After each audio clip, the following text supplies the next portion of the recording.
దేవునికి స్తోత్రం. హల్లెలూయా. మన ప్రభువును ప్రియరక్షకుడైన యేసుక్రీస్తు శ్రేష్టమైన నామంలో నేటి ఆరాధనకు కూడి వచ్చిన మీ అందరికి కూడా నా హృదయపూర్వకమైన వందనాలు తెలియజేస్తా ఉన్నాను. దేవుని మహాకృప కనికరాలను బట్టి దేవుడి రీతిగా సజీవుల సంఖ్యలో ఉంచి మరొక ప్రభు దినాన మనం ఆయన సన్నిధిలో ఉండటానికి ప్రభువు సహాయము చేశారు. హల్లెలూయా. నేటి వాక్య ధ్యానము కొరకు ఒక మాటను చదువుకుందాం. మార్కు సువార్త 7వ అధ్యాయము. మార్కు సువార్త 7వ అధ్యాయము 34, 35 వచనాలు అందరం కలిసి చదువుదామా? 34, 35 వచనాలు. ఆకాశము వైపు కన్నులెత్తి నిట్టూర్పు విడిచి యఫతా అని వానితో చెప్పెను. ఆ మాటకు తెరవబడుమని అర్థము. అంతటా వాని చెవులు తెరవబడెను, వాని నాలుక నరము సడలి వాడు తేటగా మాటలాడుచుండెను. ప్రార్థన. మమ్మల్ని మిక్కిలిగా ప్రేమించిన మా ప్రియ పరలోకపు తండ్రి, ఈ ఉదయాన్న మరొకసారి మీ పాద సన్నిధి చేరటానికి మీరు చూపిన కృపను బట్టి స్తోత్రాలు. గడచిన కాలం మీ రెక్కల నీడలో భద్రపరిచారు, క్షేమాన్ని సమృద్ధిని ప్రతి ఒక్కరికి అందించారు. వందనాలు. మరొక ప్రభు దినాన మీ సన్నిధిలో మీరు నిలవబడటానికి నాయన సహాయము చేశారు. సమీప దూర ప్రాంతాల నుంచి మా ప్రియులైన వారిని నడిపించారు. ఇంకనూ రావాల్సిన వారు ఎవరైతే మీ చిత్తంలో ఉన్నారో వారిని మీరు తోడుకొని రండయ్యా. రాజా, మీరు ఏర్పాటు చేసిన ఈ లేఖన భాగాన్ని బట్టి స్తుతిస్తూ ఉన్నాం. ఈ లేఖన భాగాన్ని మా వినికిడిలో దీవించండి, మా సమయాన్ని దీవెనకరంగా మార్చండి. మీ లేఖనంలోని సత్యాలను గ్రహించులాగున మా హృదయాలను తెరవండయ్యా.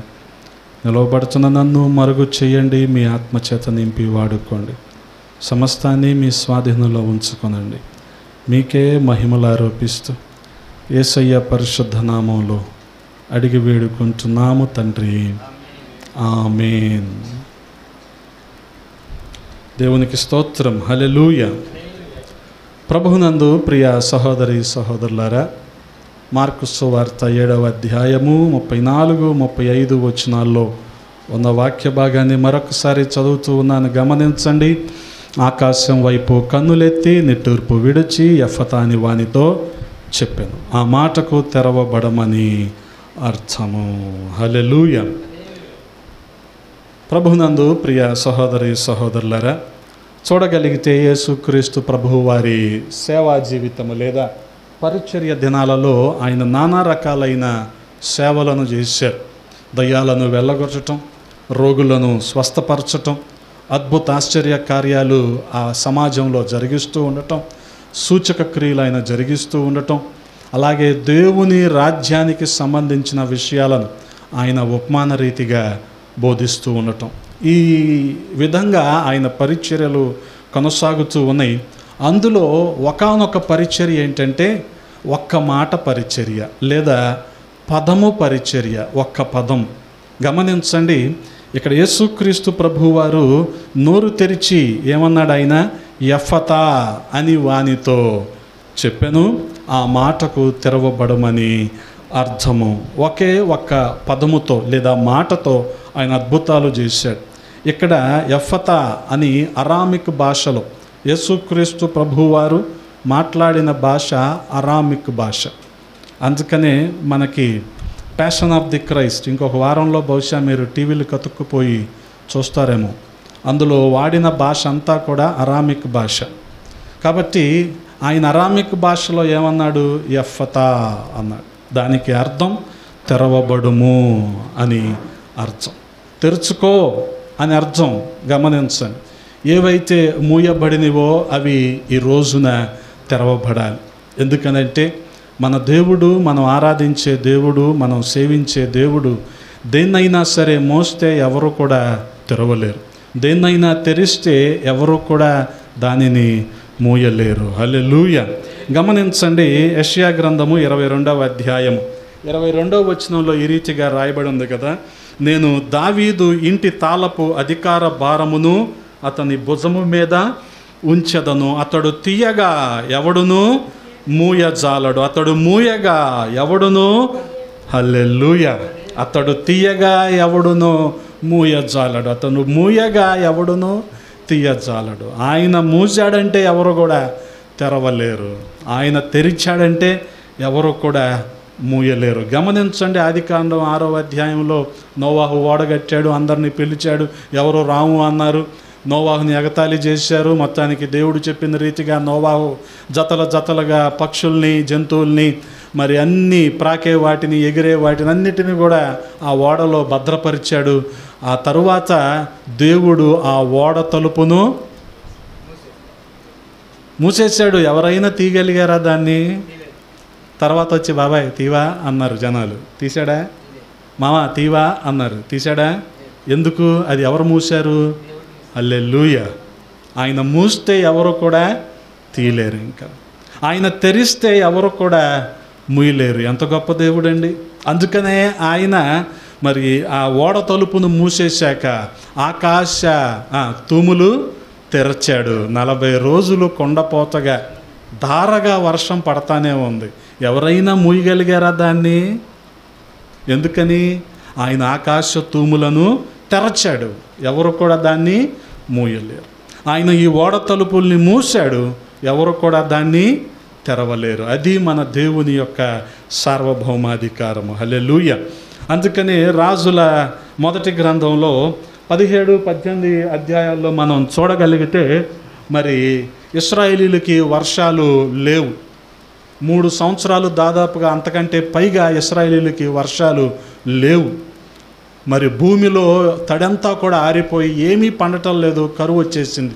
అటువంటి సమయంలో మరి ఏలియా ప్రార్థించగా దేవుడు ఆ ప్రాంతంలో వర్షాన్ని కురిపించాడు. అంటే ఎంతకాలం వర్షం రాకుండా ఆయనే మూసేశాడు, అలాగే వర్షాన్ని కూడా ఆయనే కురిపించాడు. గమనించండి, అంటే చూడగలిగితే ఆయన ఆకాశాన్ని ఏం చేశాడు? వర్షం పడేలాగా ఆకాశాన్ని ఆయన తెరచాడు. హల్లెలూయా. గమనించండి, మత్తయి సువార్త 25వ అధ్యాయంలో కూడా మనందరికీ తెలిసిన ఉపమానమే సిద్ధపాటు, రాకడ సిద్ధపాటుకు సంబంధించిన ఉపమానం. 5 బుద్ధి కలిగిన కన్యకలు, 5 బుద్ధి లేనివారు. ఎందుకు బుద్ధి లేదు అంటున్నామంటే సిద్ధపాటు సరిగ్గా లేదు వాళ్ళకి. అన్నీ కూర్చుకున్నాము, వస్తాడులే చేస్తాడులే అనుకొని సరిగ్గా సిద్ధపడలేదు. కానీ బుద్ధి కలిగిన వారు సిద్ధపడ్డారు, సిద్ధుల్లో నూనెను ఉంచుకున్నారు, సిద్ధపడి ఆత్మ కలిగి ఆత్మతో నింపబడి ఉన్నారు. పెళ్లి కుమారుడు వచ్చాడు, విందులోకి తీసుకెళ్ళిపోయాడు, తలుపు వేసేసాడు. ఎవరైనా తీయగలిగారా? అయ్యా మేము పలానా తీశాడు ఆయన తలుపు. అది గమనించండి, ఆయన సార్వభౌమాధికారం ఏంటంటే ఆయన మూయగా ఎవరు తీయలేరు, ఆయన తీయగా ఎవరు మూయలేరు. అందుకనే దేవుడు తీయగా మూయగలిగిన వారు ఎవరు లేరు. మన జీవితాల్లో కూడా ఆశీర్వాదపు తలుపులను ఆయన తెరచాడు, ఎవరు కూడా ఆ తలుపులను మూయలేరు. అంటే ఆయన ఆశీర్వదించగా మనల్ని ఎవరు కూడా ఆపలేరు. హల్లెలూయా. అందుకనే గమనించండి, పరిశుద్ధ గ్రంథంలో చాలా గర్భాలను ఆయన తెరిచాడు. శారా గర్భము మృతతుల్యం అయిపోయింది, అలాగే రిబ్కా గొడ్రాలైపోయింది. హన్నా గర్భం నుంచి పిల్లలు పుట్టే అవకాశం లేదు, ఎలిజబెత్ గర్భంలో నుంచి పిల్లలు పుట్టే అవకాశం లేదు. ఈ గర్భాలన్నిటినీ కూడా ఆయన తెరచాడు. ఎవరైనా మూయగలిగారా? హల్లెలూయా. అంటే ఆయన తెరవగా మూయగలిగిన వారు ఎవరూ లేరు, ఆయన మూయగా తెరవగలిగిన వారు ఎవరూ లేరు. అటువంటి దేవాది దేవుణ్ణి ఆరాధిస్తున్నాం మనం. కాబట్టి గమనించండి, ఒక్క మాట ఆయన పలికిందేంటి? ఒక్క మాట. ప్రజలందరూ కూడా అయ్యా చెయ్యుంచయ్యా, ఆయన మీద తల మీద చేయి పెట్టి ప్రార్థన చేయ్యా అని చెప్పి తీసుకొని వచ్చారు. 31వ వచనం నుంచి మనం చూడగలిగితే తీసుకొని వస్తే అతని చెవుల్లో ఏం చేశారు? వేలు పెట్టారు. ఆ తర్వాత యేసయ్య అన్న మాట ఏంటి? ఎఫతా, పదము పరిచర్య, సింగిల్ వర్డ్ మినిస్ట్రీ. ఒక్క పదం చాలండి. ఆయన ఒక్క మాట మాట్లాడితే చాలు మన జీవితాలు ఆశీర్వాదకరంగా మార్చబడటానికి. ఆయన ఒక్క పదం ఆయన నోట నుంచి వస్తే చాలు మన జీవితాలు దీవెనకరంగా మారటానికి. అందుకని చూడగలిగితే ఆయన ఏమన్నాడు? ఎఫ్ఫతా. ఎఫ్ఫతా అన్న మాటకు తెరవబడుము. చెవులు తెరుచుకున్నాయి, నాలుక నరము సడలి మాట్లాడటం ప్రారంభించాడు. ఆయన చెప్పిన సూచన ఏంటంటే ఎవరికి కూడా చెప్పద్దే, జరిగిన అద్భుతం ఎవరికి కూడా చెప్పద్దు అన్నాడు. కానీ వాళ్ళు ఏం చేశారు? ఆయన మాటను కూడా లెక్క చేయకుండా ఇంకా ఎక్కువగా ప్రకటించటం, ప్రచురించటం ప్రారంభించారు. గమనించండి. ఆ రీతిగా ప్రియ సహోదరి సహోదరులారా, మరి చాలా కాలంగా మాటలు అంటే మాట్లాడాలని ఎంత ఆశపడి ఉంటాడో ఆ వ్యక్తి, మాట్లాడలేకపోయాడు కదా. ఇప్పుడు ఏమనిపిస్తుంది అతనికి? ఇంకా ఏం మాట్లాడాలి, ఇంకా ఏం మాట్లాడాలి? అన్నీ గుర్తు తెచ్చుకొని పలానా వాళ్ళు ఎవరైనా కనిపించారు అనుకోండి, ఎదురుపడ్డారు అనుకోండి, ఏమంటాడు? ఆ రోజు నీతో ఇది మాట్లాడదాం అనుకున్నాను. అందుకనే తెరవబడిన తరువాత ప్రతి ఒక్కరూ కూడా చేయవలసింది ఏంటంటే ఆయన నామాన్ని ప్రచురపరచటం, ఆయన నామాన్ని ప్రకటించటం. హల్లెలూయా. అదే రీతిగా ప్రియ సహోదరి సహోదరులారా, చూడగలిగితే ప్రకటన గ్రంథం 3వ అధ్యాయము 7వ వచనంలో ఈ రీతిగా రాయబడి ఉంది. ఫిలదెల్ఫియాలో ఉన్న సంఘపు దూతకు ఇలాగూ రాయుము, దావీదు తాళపు చెవి కలిగి ఎవడును వేయలేకుండా తీయువాడును, ఎవడును తీయలేకుండా వేయువాడునైనా సత్య స్వరూపియగు పరిశుద్ధుడు చెప్పు సంగతులేమనగా. అంటే గమనించండి, ఆయన వేయగా ఎవరు కూడా, ఆయన తలుపు వేయగా ఎవరు కూడా తీయలేరు, ఆయన తీయగా ఎవరు కూడా వేయలేరు. అంతటి గొప్ప దేవుణ్ణి మనము కలిగి ఉన్నందుకు ఆయనను మనం స్తుతించాలి. హల్లెలూయా, హల్లెలూయా. కాబట్టి గమనించండి, ప్రభువు ఎఫతా అని పలికి మన జీవితాల్లో ఆశీర్వాదపు తలుపులు తెరిచాడు అనుకోండి, ఏమేం జరుగుతాయో ఒకసారి మనం చూద్దాం. అలాగే ఏ విషయాల్లో కూడా మనం తెరవబడాలో మీకు నేను జ్ఞాపకం చేస్తాను. చూడగలిగితే మొట్టమొదటిగా మన కన్నుల విషయంలో మనము తెరవబడాలి. మన కన్నులను ఆయన ఎఫతా అని పలికి తెరిస్తే బాగుంటుంది కదా. ఆయన మన కన్నులను తెరుచును గాక. ఆమేన్. గమనించండి, కొరింథీయులకు రాసిన 2వ పత్రిక 4వ అధ్యాయము 4వ వచనము. 4వ అధ్యాయము 4వ వచనము. దేవుని స్వరూపమై ఉన్న క్రీస్తు మహిమను కనపరచు సువార్త ప్రకాశము వారికి ప్రకాశింపకుండు నిమిత్తము ఈ యుగ సంబంధమైన దేవత అవిశ్వాసులైన వారి మనోనేత్రములకు గ్రుడ్డితనము కలుగజేసెను. గమనించండి, మొదటిగా మన విషయంలో తెరవబడాల్సింది ఏంటంటే మన కన్నులు తెరవబడాలి. కానీ ఇక్కడ యుగ సంబంధమైన దేవత అవిశ్వాసులకు ఏం కలుగజేశాడు? గుడ్డితనము. ఎందుకని? తన మహిమకరమైన సువార్త కదా, ది గ్లోరియస్ గాస్పెల్, మహిమకరమైన సువార్త వారి మీద ప్రకాశించాలి. కానీ ప్రకాశించనివ్వకుండా అపవాది చేసిన పనేంటి? యుగ సంబంధమైన దేవత ఏం చేశాడు? వారి మనోనేత్రాలకు గుడ్డితనం కలుగజేశాడు. కాబట్టి మన కన్నులు తెరవబడాలి. రోజున అవిశ్వాసులకేమో మనోనేత్రాలకు గుడ్డితనం కలుగజేశాడు, విశ్వాసులకేమో ఆత్మీయ అంధత్వం తీసుకొని వచ్చేసాడు. గమనించండి, ఏం తీసుకొచ్చాడు? ఆత్మీయ అంధత్వం. అందుకనే ఇక్కడ ఎవరి మనోనేత్రాలకు అపవాది గుడ్డితనం కలుగజేశాడు? అవిశ్వాసులకి. ఎవరైతే సువార్తను ఎరగకుండా ఉన్నారో వారికి అపవాది చేసిన పని మనోనేత్రాలకు గుడ్డితనము కలుగజేయటం. అందుకనే వారికి నిజ దేవుడు ఎవరో గ్రహింపు లేకుండానే జీవించేస్తూ ఉంటారు. ఇంకా పైగా ఏమంటారంటే, నేను పలానా సహాయం చేస్తున్నా కదా, నాకు పుణ్యమే అనుకుంటారు. కానీ పాపాల నుంచి విడుదల పొందాలి అన్న ఆలోచన వారికి కలగకుండా అపవాది ఏం చేస్తాడు? సువార్తను గ్రహించకుండా, సువార్తను మరి పట్టించుకోకుండా ఏమన్న భావన వారికి కలుగజేస్తాడంటే, ఇది పరాయి దేశం వల్ల మతం, ఇది తెల్లోళ్ళ దేవుడి మతం, ఇది నల్లట్ట పుస్తకం అని వారికి ఏం కలిగిస్తాడు? వారి మనోనేత్రాలకు గురుడితనం కలిగించేస్తాడు. మరి ఇంకా విశ్వాసులకి ఏం చేస్తాడు? గమనించండి, అపోస్తుల కార్యములు 9వ అధ్యాయము 18వ వచనంలో అప్పుడే అతని కన్నుల నుండి పొరలు వంటివి రాలగా దృష్టి కలిగి లేచి బాప్తిస్మము పొందెను. తరువాత ఆహారము పుచ్చుకొని బలపడెను. గమనించండి, అవిశ్వాసులకేమో మనోనేత్రాలకు గుడ్డితనము, విశ్వాసులకేమో ఇలాగ పొరలు కమ్మేసేలాగా చేస్తాడు. ఎందుకు వస్తాయి ఈ పొరలు? వస్తువాహన సంపదలో ఎక్కువైపోయినాయి అనుకోండి, కంటికి ఏం కమ్ముతాయి? పొరలు గమ్మేస్తాయి. ఈ పొరలు ఉన్నాయి అనుకోండి, ఏమైనా కనపడతాయా? ఏమీ కనపడవు. గమనించండి, ఎలాగుంటుందంటే కంటికి చుక్లాలు అంటారు కదా, క్యాట్రాక్ట్ ఉండే వాళ్ళకి సరిగ్గా కళ్ళు కనపడతాయా? కనిపించవు. లోపల ఏదో గింజ ఉంటుంది అంటారు కదా, ఆ గింజ కనుగుడ్లో ఉండిపోద్ది.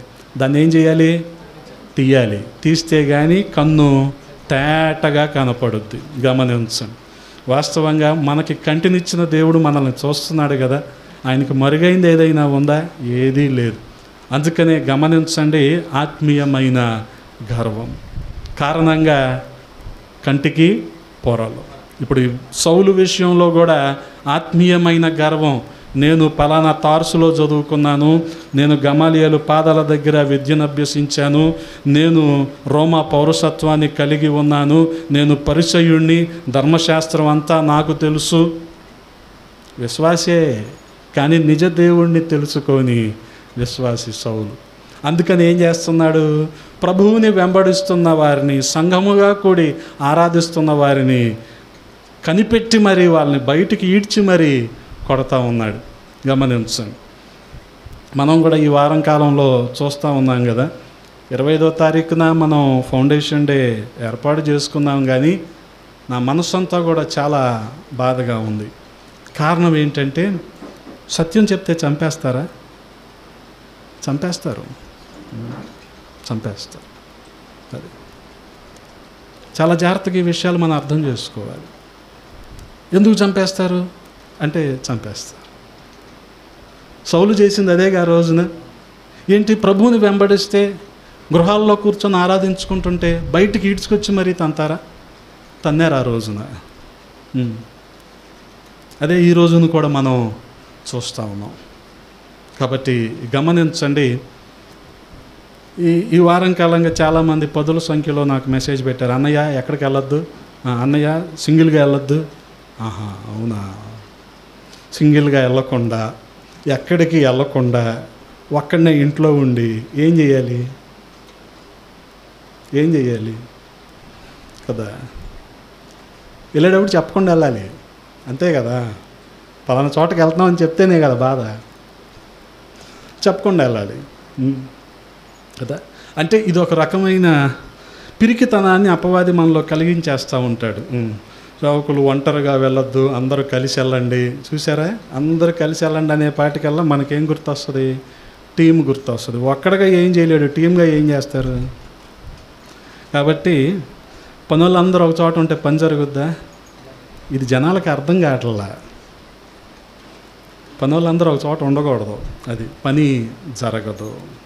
అలాగే అపవాది ఇప్పుడు ఆ రాయి వేసాడు మన మీద, అందరూ సింగిల్గా వెళ్ళొద్దు, జాగ్రత్తగా వెళ్ళండి, అది ఇది కదా. గమనించండి, వాస్తవంగా ఒకవేళ బయట నుంచి మనకు అపాయం లేదనుకోండి, అపవాది ఇంట్లో వాళ్ళనే రేపుతాడు. ఇది పెద్ద నగ్న సత్యం. దీని గురించి మనం బాధపడాల్సింది ఏముంటుంది ఇందులో కదా. ఇంత అంధత్వంలో లేకపోతే ఈ పొరలు కమ్మిన ఆత్మీయ గర్వంతో ఉండిపోయి సౌలు చేసింది ఏంటి? గమనించండి, సంఘాన్ని హింసలు పాలు చేస్తూ ఉన్నాడు. ఆ తరువాత స్టెఫను చనిపోయినా సరే ఆ స్టెఫను మరణాన్ని కూడా ధృవీకరించిన వ్యక్తి సౌలు. అటువంటి పొరలు కమ్మేసిని, ఆ పొరలు వంటివి రాలగా అతనికి ఏం కలిగింది? దృష్టి కలిగింది. గమనించండి, అందుకనే మన కన్నులు తెరవబడాలి. అడుగుదాం ప్రభువుని, ప్రభువా ఎఫతా అని పలికి మా కన్నులు తెరవ్వా అని ఆయన అడుగుదాం. ఒకవేళ ఆయన మన కన్నులను తెరిచాడనుకో, మనకు కలిగే ప్రయోజనం ఏంటో గమనించండి.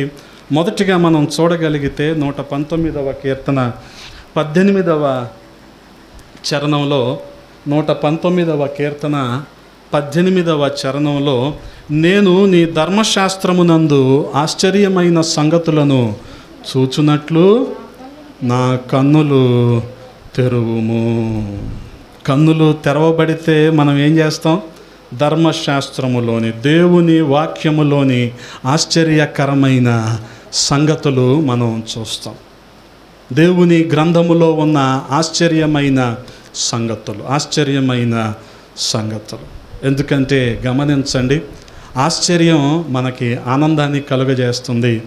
ఆనందం మనల్ని ఆరాధనలోకి తీసుకువెళ్తుంది. చాలా కాలం క్రితం పరిచర్యకు వచ్చిన కొత్తలో, ఇప్పటికీ నన్ను చాలామంది లంబాడీ పాస్టర్ అంటారు, మీరేమనుకోవద్దు. అప్పుడు నేను లంబాడీ వాడిని అనుకొని నన్ను ఒక తండాకి ఆహ్వానించారు. ఎక్కడో చాలా దూరం ఆహ్వానించి, తండాల్లో ఏముంటాయి? అయితే మామిడి తోటలు ఉంటాయి, లేదా మిరప తోటలు ఉంటాయి, అంతకుమించి ఏముంటాయి? వీళ్ళు ఏం చేశారు, నేను వస్తున్నానని బంతిపూల దండ ఒకటి తీసుకొచ్చారు నాకు వేయటానికి. వేశారు. నాకేం కలిగింది? సంతోషం కాదు, ఆశ్చర్యం కలిగింది. అరే, వీళ్ళ దగ్గర పూలు ఏమి ఉండవు కదా, వీళ్ళకి పూల గురించి తెలియదు కదా. మనం అంటే మెయిన్ ల్యాండ్ నుంచి వచ్చాము, మనకి పూల గురించి వాటి గురించి తెలుస్తుంది. వీళ్ళకి తెలిస్తే ఏముంటుంది, మహా అయితే మామిడి చెట్టు తెలుసు, వీళ్ళకి ఏమైనా మిరప తోటలు తెలుసు అని నాకు ఆశ్చర్యం కలిగింది కదా. అదే బంతి పువ్వుని మీరు చూస్తే బహుశా మీకు ఆశ్చర్యం కలగకపోవచ్చు, ఎందుకని మీరు ప్రతిరోజు చూస్తారు కదా. ప్రతిరోజు ఏదో రకంగా మీరు రోడ్ల మీద కానీ మీకు పూలు కనపడుతూనే ఉంటాయి కదా, మీకు ఆశ్చర్యం కలగదు. అలా కాకుండా మీకు ఒక బంతి పువ్వుని 3-4 మోసుకుంటూ వస్తున్నారు అనుకోండి, ఇంత పెద్దదాన్ని, అప్పుడు మీకేం కలుగుద్ది? ఆశ్చర్యం కలుగుద్ది. ఈ ఆశ్చర్యంలోంచి ఏమొస్తుందో తెలుసా? ఆనందం వస్తుంది. బా, ఎంత బాగుంది ఇది కదా. అప్పుడు అందులో నుంచి ఆరాధన వస్తుంది. అందుకని ఆయన ఆరాధించటం అంటే అది. ఆయన ఆశ్చర్య సంగతులు మనం తెలుసుకున్నప్పుడు, అసలు ముందుగా మన కళ్ళు తెరవబడినప్పుడు ఆయన గ్రంథంలో ఉన్న ఆశ్చర్యకరమైన సంగతులు ఏంటో మనకి తెలుస్తాయి. దాన్ని బట్టి ఆయనను మనం ఆరాధిస్తాము. గమనించండి. అందుకనే దేవుని వాక్యాన్ని రోజుకి 3 అధ్యాయాలు, ఆదివారాన్న 5 అధ్యాయాలు వాడుగ్గా చదువుతూ ఉంటాం. కానీ అందులో ఆశ్చర్యం నీకు కలగట్లేదు. ఎందుకని? నీ కన్నులు తెరవబడలేదు, కన్నులు మూయబడ్డాయి. కాబట్టి మనకు అందులో ఉన్న ఆశ్చర్యకరమైన సంగతులు మనకి తెలియటం లేదు. గమనించండి, ఆశ్చర్యకరమైన సంగతులు తెలుసుకునేలాగా ఆ పొరలు రాలిపోవాలి, మన కన్నులు తెరవబడాలి. అందుకనే మనం ప్రార్థనకి, కృతజ్ఞతకి, ఆరాధనకి ఉన్న తేడాను మనం తెలుసుకోవాలి. గమనించండి, ప్రార్థనకి, కృతజ్ఞతకి, ఆరాధనకి ఉన్న తేడా. ఇప్పుడు మా నాన్న ఒక 100 రూపాయలు అడిగా. ఎప్పుడు అడగలేదులేండి, అంత అడుక్కునే అవకాశం రాలేదు ఎప్పుడు. అడిగాను అనుకోండి, డాడీ ఓ 100 రూపాయలు ఇవ్వా అంట. ఏంటిది ఇది? ప్రార్థన. డాడీ ఒక 100 రూపాయలు ఇవ్వా, ఏంటిది ఇది? ప్రార్థన. ఆయన ఇచ్చాడు అనుకో, థ్యాంక్ యూ డాడీ, ఏంటిది? కృతజ్ఞత. అర్థమైందా? ఇచ్చాడన్న సంతోషంలో మా నాన్న అది, మా నాన్న ఇది అన్నాను అనుకో, అదేంటిది? ఆరాధన. అర్థమైందా? అది ఆరాధన. ఆరాధన అన్న పదం ఉంటేనే ఆరాధన కాదు. మన దేవుని గుణలక్షణాలు ఏంటో మనం గ్రహించుకొని, ఆయన సార్వభౌమాధికారానికి అప్పచెప్పుకొని, అసలు ఆయన ఏమై ఉన్నాడో మనం తెలుసుకోగలిగినప్పుడు ఆయన మనం ఏం చేస్తాం? ఆరాధిస్తాం. అందుకనే గమనించండి, ప్రార్థనే. ఏంటిది అడుగుతాం ప్రార్థనలో? కృతజ్ఞత. ఇచ్చినందుకు స్తుతులు చెప్తాం. అందుకనే దాన్ని కృతజ్ఞత స్తుతి అన్నారు. గమనించండి, ఆరాధన అంటే ఆయనను మనం పొగడటం, లేదా కొనియాడటం, కీర్తించటం. ఇది ఆరాధన. అందుకనే గమనించండి, sense of wonder creates Joy. Sense of Joy brings worship. అందుకని ఈ ఆశ్చర్యం మనల్ని ఆనందంలోనికి తీసుకెళ్తుంది. ఆనందం మనలో ఆరాధనను కలిగిస్తుంది. హల్లెలూయా.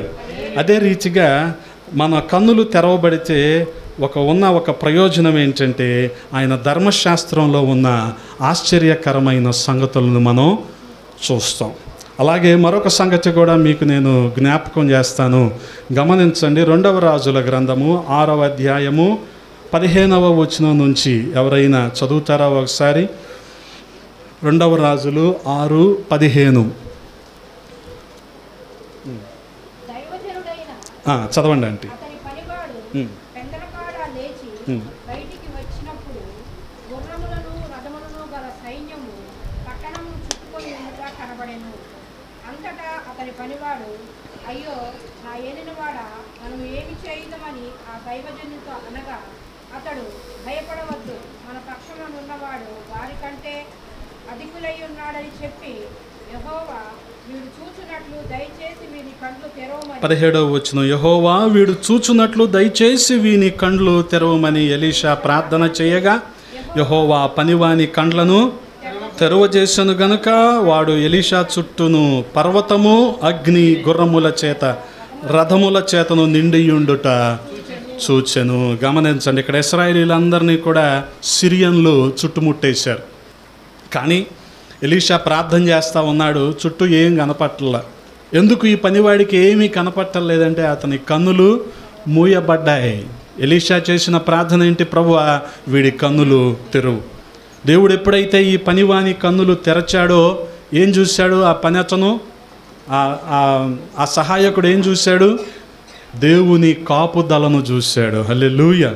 అగ్ని, గుర్రాలు, రథాలు, పర్వతము, అగ్ని ఇవన్నీ కూడా చూశాడు. అంటే గమనించండి, మన కన్నులు తెరవబడితే దేవుని యొక్క కాపుదలను చూస్తాం. మొదటిగా మన కన్నులు తెరవబడితే మనం దేవుని లేఖనంలో ఉన్న ఆశ్చర్యమైన సంగతులు చూస్తాం. రెండవది దేవుని యొక్క కాపుదల చూస్తాం. 2020 ఆ ప్రాంతంలో కరోనా వచ్చింది, చాలామందిని తనతో పాటు తీసుకెళ్ళిపోయింది. కంటికి కనిపించిన ఆ కరోనా చాలామందిని తీసుకెళ్ళిపోయింది. ఇప్పుడు బతుకున్న వాళ్ళు ఏమనుకుంటారు? ఆ రోజు మనకన్నీ మంచి మెడికల్ సపోర్ట్ ఉంది కాబట్టి మనం బ్రతికాం. ఆ రోజు మనం పొద్దున్నే లేచి మిరియాల చారు తాగాం కాబట్టి మనం బ్రతికాం. ఇన్ని మాటలు చెప్పుకుంటూ ఉంటారు. కానీ గమనించండి, ఆయన కాపుదల లేకుండా మనం బతకలేదు. ఆయన కాపుదల లేకుండా మనం బతకలేదు. అందుకని మన కన్నులు తెరవబడితే మనకు అర్థమయ్యేది ఏంటో తెలుసా? ఆయన కాపుదల. అందుకనే 37వ కీర్తనలో దావీదు మహారాజు అంటున్నాడు, యెహోవా యందు భయభక్తులు గలవారి చుట్టూ ఆయన దూత కావలియుండి వారిని రక్షించును. గమనించండి, ఎవరు కాపుదలగా ఉంటారు మన కోసం? ఆయన దూతలు మన పక్షాన ఉంటే, మన కోసం పోరాడితే, మనకి సమాచారాన్ని ఇస్తాయి, మనకి భద్రతను, కాపుదలను, క్షేమాన్ని ఇస్తాయి. అందుకనే మన కన్నులు తెరవబడాలి. హల్లెలూయా. వాస్తవంగా చిన్న చిన్న ప్రమాదాలకే మనుషులు చనిపోయేవారు ఉంటారు. ఇంట్లో పడి కాళ్ళు ఇరిగిపోయే వాళ్ళు ఉంటారు. ఏది? ఇంట్లోనే జారిపడి. కానీ ఇంకా దేవుడు క్షేమంగా ఉంచాడంటే దేవుని యొక్క కాపుదల మాత్రమే. హల్లెలూయా. గమనించండి, అందుకని మన కన్నులు తెరవబడితే లేఖనంలో ఉన్న ఆశ్చర్యకరమైన సంగతులు చూస్తాం, దేవుని యొక్క కాపుదలను చూస్తాం. మరొక మాట, యోహాను సువార్త 4వ అధ్యాయము 35వ వచనం, ఇంకా 4 నెలలైన తరువాత కోతకాలము వచ్చునని మీరు చెప్పుదురు కదా, ఇదిగో మీ కన్నులెత్తి పొలములను చూడుడి, అవి ఇప్పుడే తెల్లబారి కోతకు వచ్చి ఉన్నవని మీతో చెప్పుచున్నాను. గమనించండి, కళ్ళు తెరవబడి మనం కన్నులెత్తి చూస్తే మనకి కనబడేది ఏంటంటే తెల్లబారిన పంట, కోతకు సిద్ధంగా ఉన్న పంట. మనం పాడతాం ఎప్పుడు ఏమని? ఇది కోతకు సమయం, పనివారి తరుణం, ప్రార్థన చేద్దాం. నువ్వు కాకపోతే ఎవరు వెళ్తారు? ఇప్పుడు కాకపోతే ఎప్పుడు వెళ్తావు? కోతకే ఇప్పుడు కాకపోతే ఎప్పుడు వెళ్తావు కదా. మనం ఏం చేస్తాం? ప్రార్థన. మనం ప్రార్థన మాత్రం చేస్తాం, అంతే. మనకి కోత కనిపించదు కదా. శిష్యులందరూ ఏమనుకుంటున్నారు? ఇంకా పంట చేతికి రావటానికి, తెల్లబారిన పొలం కనపడటానికి ఇంకా 3-4 నెలలు పట్టుద్ది కదా అనుకుంటున్నారు. కానీ యేసయ్య ముందుగానే చూసేశాడు పరిస్థితి అంతా కూడా. ఇప్పుడే పొలము తెల్లబారింది. గమనించండి, ఈ కోత అంటే రక్షించబడని జనాంగము, రక్షించబడని వారు నాశనానికి జోగి ఉండటమే ఈ తెల్లబారిన పొలం. ఆ ధాన్యపు గింజలు తెల్లబారిని అనుకోండి, అలాగే ఉంచుతారా వాటిని పొలంలో? ఉంచరుగా. అంటే అవి రెడీ టు హార్వెస్ట్, కొయ్యటానికి, కోతకు సిద్ధంగా ఉన్నాయి అవి. అలాగే ఈ నాశనానికి జోగుతున్నవారు, తాగుడులో, వ్యభిచారంలో, జోదంలో, బలహీనతల్లో, బంధకాల్లో ఉండిపోయిన వారు, వీరు కూడా నాశనానికి జోగుతూ ఉన్నారు. వీరు కూడా తెల్లబారిన పొలాలే, వీరు కూడా కోతకు సిద్ధంగానే ఉన్నారు. వీరి దగ్గరికి ఎవరు వెళ్తారు? గమనించండి. అంటే మన కన్నులు తెరవబడితే దేవుని యొక్క పరిచర్య మనకి కనపడుద్ది. దేవుని యొక్క పరిచర్య, దేవుని సేవ మనకి కనపడుద్ది. గమనించండి. కొన్ని సందర్భాల్లో మన పక్కనే తెల్లబారిన పొలం ఉండొచ్చు, మన సమీపంలోనే తెల్లబారిన పొలం ఉండొచ్చు, ఇంకా చెప్పిన మన ఇంట్లోనే తెల్లబారిన పొలం ఉండొచ్చు. ప్రయాసపడద్దా? మనం ప్రయాసపడాలి. గమనించండి. ఎక్కడ మనుషులు స్టాగ్నెంట్ అయిపోతారో, అలాగ నిలిచిపోతారో అక్కడ అన్నీ విభేదాలే. ఎక్కడ డబ్బు స్టాగ్నెంట్ అయిపోద్దో, ఎక్కడ డబ్బు అలాగా మనీ ఫ్లో ఆగిపోద్దో, అటు వెళ్ళకుండా, అంటే అటు లాభము లేకుండా నష్టము లేకుండా అలా మనీ ఆగిపోయింది అనుకోండి, అది గొడవలకు దారితీస్తుంది. గమనించండి ఎప్పుడైనా. అందుకని డబ్బు ఫ్లో అవుతూ ఉండాలి, క్యాష్ ఫ్లో జరుగుతూ ఉండాలి. జరుగుతూ ఉంటే మార్కెట్ బాగుంటుంది. మార్కెట్ బాగుంటే మనకి జీతాలు వస్తాయి. మనం జీతాలు వస్తే మనం ఏం చేస్తాం? అన్నీ ఆన్లైన్లో ఆర్డర్ పెట్టుకుంటాం కదా. వచ్చే ఆదివారం నుంచి నేను కూడా ఆన్లైన్లో ఆర్డర్ పెట్టాలి. 5 లీటర్ల బిస్లరీ బాటిల్ బ్లింకిట్ 10 నిమిషాల్లో వస్తుంది మన చర్చ్ దగ్గరికి కదా. అందుకని ఇన్ఫ్లో అవుట్ఫ్లో ఉండాలి. క్యాష్ ఫ్లో లేదనుకోండి, గొడవలు. కుటుంబాల్లో కూడా చూడండి, క్యాష్ ఫ్లో అవుతూ ఉండాలి. సంఘాల్లో కూడా మనుషులు ఫ్లో అవుతూ ఉండాలి. నూతన విశ్వాసులు వస్తూ ఉండాలి. ముదిరిపోయిన విశ్వాసులు ఉంటారు చూడండి, సీనియర్ విశ్వాసులు అంటాం. వీళ్ళు సువార్త చెప్పడానికి బయలుదేరుతూ ఉండాలి. వీళ్ళు వెళ్ళలేదు అనుకోండి, అక్కడే నిలిచిపోయారు అనుకోండి, వీళ్ళు పక్కన వాళ్ళు గెలుతూ ఉంటారు. మేము వచ్చి ఇంతకాలం అయింది, మాకు పాట ఇచ్చాడా? చెప్పవేంటి నువ్వు కిషోర్? ఏంటి ఒక 10 నిమిషాలు ఇవ్వమని చెప్పవేంటి కిషోర్? నేను ముందా అబ్బాయి ముందా? వీళ్ళు మాత్రం ఇలాగ ఉంటారు. కానీ పక్కన వాళ్ళు గెలుతూ ఉంటారు. వీళ్ళు ఏమని? మాకు పాట ఇవ్వలేదు. వీళ్ళ వల్ల మనకన్నీ విభేదాలేగా. అందుకని మనుషుల ఫ్లో కూడా ఉండాలి. గమనించండి. అప్పుడైతే మన కళ్ళు తెరవబడతాయో మనకి పరిచర్య కనపడుద్ది. ఉన్న చోటే మనం ఉండం.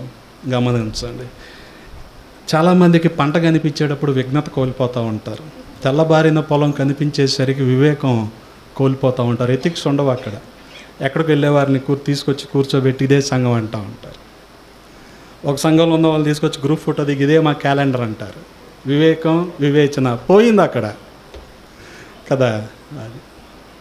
ఇది కాదు, మన కళ్ళు తెరవబడాలి. తెరవబడితే లేఖనంలో ఉన్న ఆశ్చర్య సంగతులు మనం చూస్తాం. దేవుని కాపుదలను మనం చూస్తాం. అలాగే దేవుని సేవను మనం చూస్తాం. హల్లెలూయా. గమనించండి. మొట్టమొదటిగా మన కన్నులు తెరవబడాలి. రెండవదిగా మన చెవులు తెరవబడాలి. ఆయన ఎఫతా అని పలికి మన చెవులను తెరిస్తే ఎంత బాగుండు. గమనించండి. సాధారణంగా దేవుడు మాట్లాడినప్పుడు వినగలిగితే మన చెవులు తెరవబడి ఉన్నాయి అని అర్థం. ఆయన మాట్లాడినా సరే మనకు వినపట్టలేదు అనుకోండి, మన చెవుల్లో చెట్లు మొలిచేసాయి, మనకేమీ వినపట్టలేదు కదా. దేవుని ఆశ్చర్యకరమైన సంగతులు మనం చూడలేకపోతున్నామని అంటే మన కంటిలో ఏమున్నాయి? పొరలు ఉన్నాయి. దేవుని మాటలు మనం వినలేకపోతున్నాం అంటే మన చెవిలో ఏమున్నాయి? చెట్లు ఉన్నాయి. చాలామంది ఈ మధ్యకాలంలో చెట్లు 1000 రూపాయలకి బోట్, 1500కి బోల్ట్ కొనుక్కొని చెవిలో పెట్టుకుంటున్నారు. ఏ చెవిలో చెట్లు అంటే ఈ చెవిలో ఉండగా నీకు వేరే మాటలు వినపడతాయా? అస్సలు వినపడవు. చాలామంది డ్రైవింగ్లో కూడా ఇవే చెవిలో పెట్టుకొని వెళ్తున్నారు. అరే పక్కనోడు హారన్ కూడా వినపడుద్దా? వినపడదు. గమనించండి. They are too busy engaged. ఏదో వ్యాపకం, ఏదో బిజీగా గడిపేస్తూ ఉంటారు. అసలు ఏం చేస్తున్నారు, ఏంటి రిజల్ట్ అంటే ఏమి ఉండదు అక్కడ. మళ్ళీ ఏమీ ఉండదు. అందుకనే మన చెవులో చెట్లు మొలిచేశాయి. గమనించండి. ఆయన ఎఫతా అని పలికి మన చెవులను తెరవాలి. తెరిస్తే మనకు కలిగే గొప్ప సంగతులు మనం చూద్దాం. గమనించండి. 66వ అధ్యాయము యెషయా గ్రంథము 66వ అధ్యాయం 4వ వచనంలో ఈ రీతిగా రాయబడి ఉంది. నేను పిలిచినప్పుడు ఉత్తరం ఇచ్చువాడు ఒకడును లేకపోయెను, నేను మాట్లాడినప్పుడు వినువాడు ఒకడును లేకపోయెను. నా దృష్టికి చెడ్డదైన దాన్ని చేసిరి, నాకిష్టము కాని దాన్ని కోరుకొనిరి. కావున నేనును వారిని మోసములో ముంచుదును, వారు భయపడు వాటిని వారి మీదకు రప్పించదును. ఎందుకు రప్పిస్తాడంట ఆయన పలికినప్పుడు వినటానికి ఎవరో లేరు. ఆయన పిలిచినప్పుడు పలికిన వారు ఎవరో లేరు కాబట్టి. అంటే గమనించండి, చెవులు మూయబడ్డాయి. అందుకనే ప్రభువు యెఫతాని పలికి మన చెవులను తెరవాలి. తెరిస్తే గొప్ప ఆశ్చర్యకరమైన సంగతులు మనం చూస్తాం. గమనించండి, నెహెమ్యా గ్రంథము 8వ అధ్యాయము 8వ అధ్యాయము నెహెమ్యా గ్రంథము 8వ అధ్యాయము 2వ వచనాన్ని ఒకసారి చదువుదామా. యాజకుడైన ఎజ్రా 7వ మాసము మొదటి దినమున చదవబడు దాన్ని గ్రహింపశక్తి గల స్త్రీ పురుషులు కలిసిన సమాజం అంతటి ఎదుటను ఆ ధర్మశాస్త్ర గ్రంథము తీసుకొని వచ్చి ఏం చేశాడు, నీటి గుమ్మం ఎదుటనున్న మైదానములో ఉదయము మొదలుకొని మధ్యాహ్నము వరకు నిలుచున్న ఆ స్త్రీ పురుషులకు తెలివితో వినగల వారికందరికీ చదివి వినిపించుచూ వచ్చెను. ఆ జనులందరూ ధర్మశాస్త్ర గ్రంథమును శ్రద్ధతో వినిరి.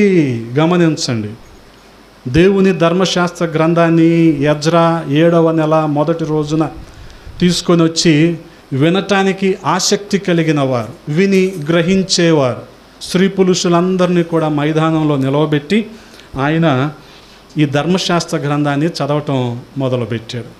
వీళ్ళందరూ కూడా ఎలా విన్నారంట? శ్రద్ధగా విన్నారు. గమనించండి, ధర్మశాస్త్ర గ్రంథాన్ని ఆయన చదువుతూ ఉన్నాడు, వీరు శ్రద్ధగా విన్నారు. శ్రద్ధగా దేవుని వాక్యాన్ని వింటే ఏం జరుగుతుందో తెలుసా? దేవుని ఔన్నత్యం ఏంటో, ఆయన గొప్పతనం ఏంటో మనకి తేట తెల్లమవుతుంది కదా.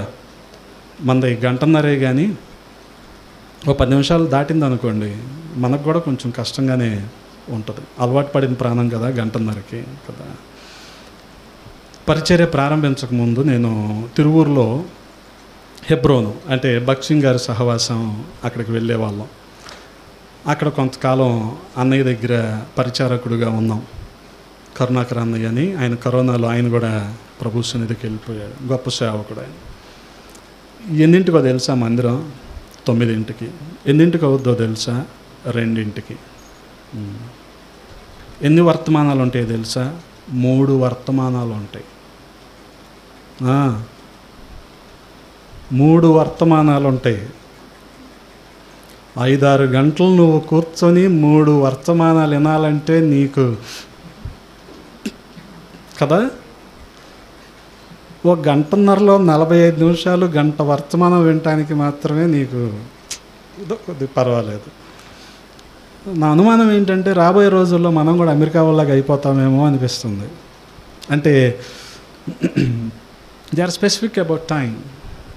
సమయం గురించి చాలా ఆలోచిస్తారు వాళ్ళు. అదే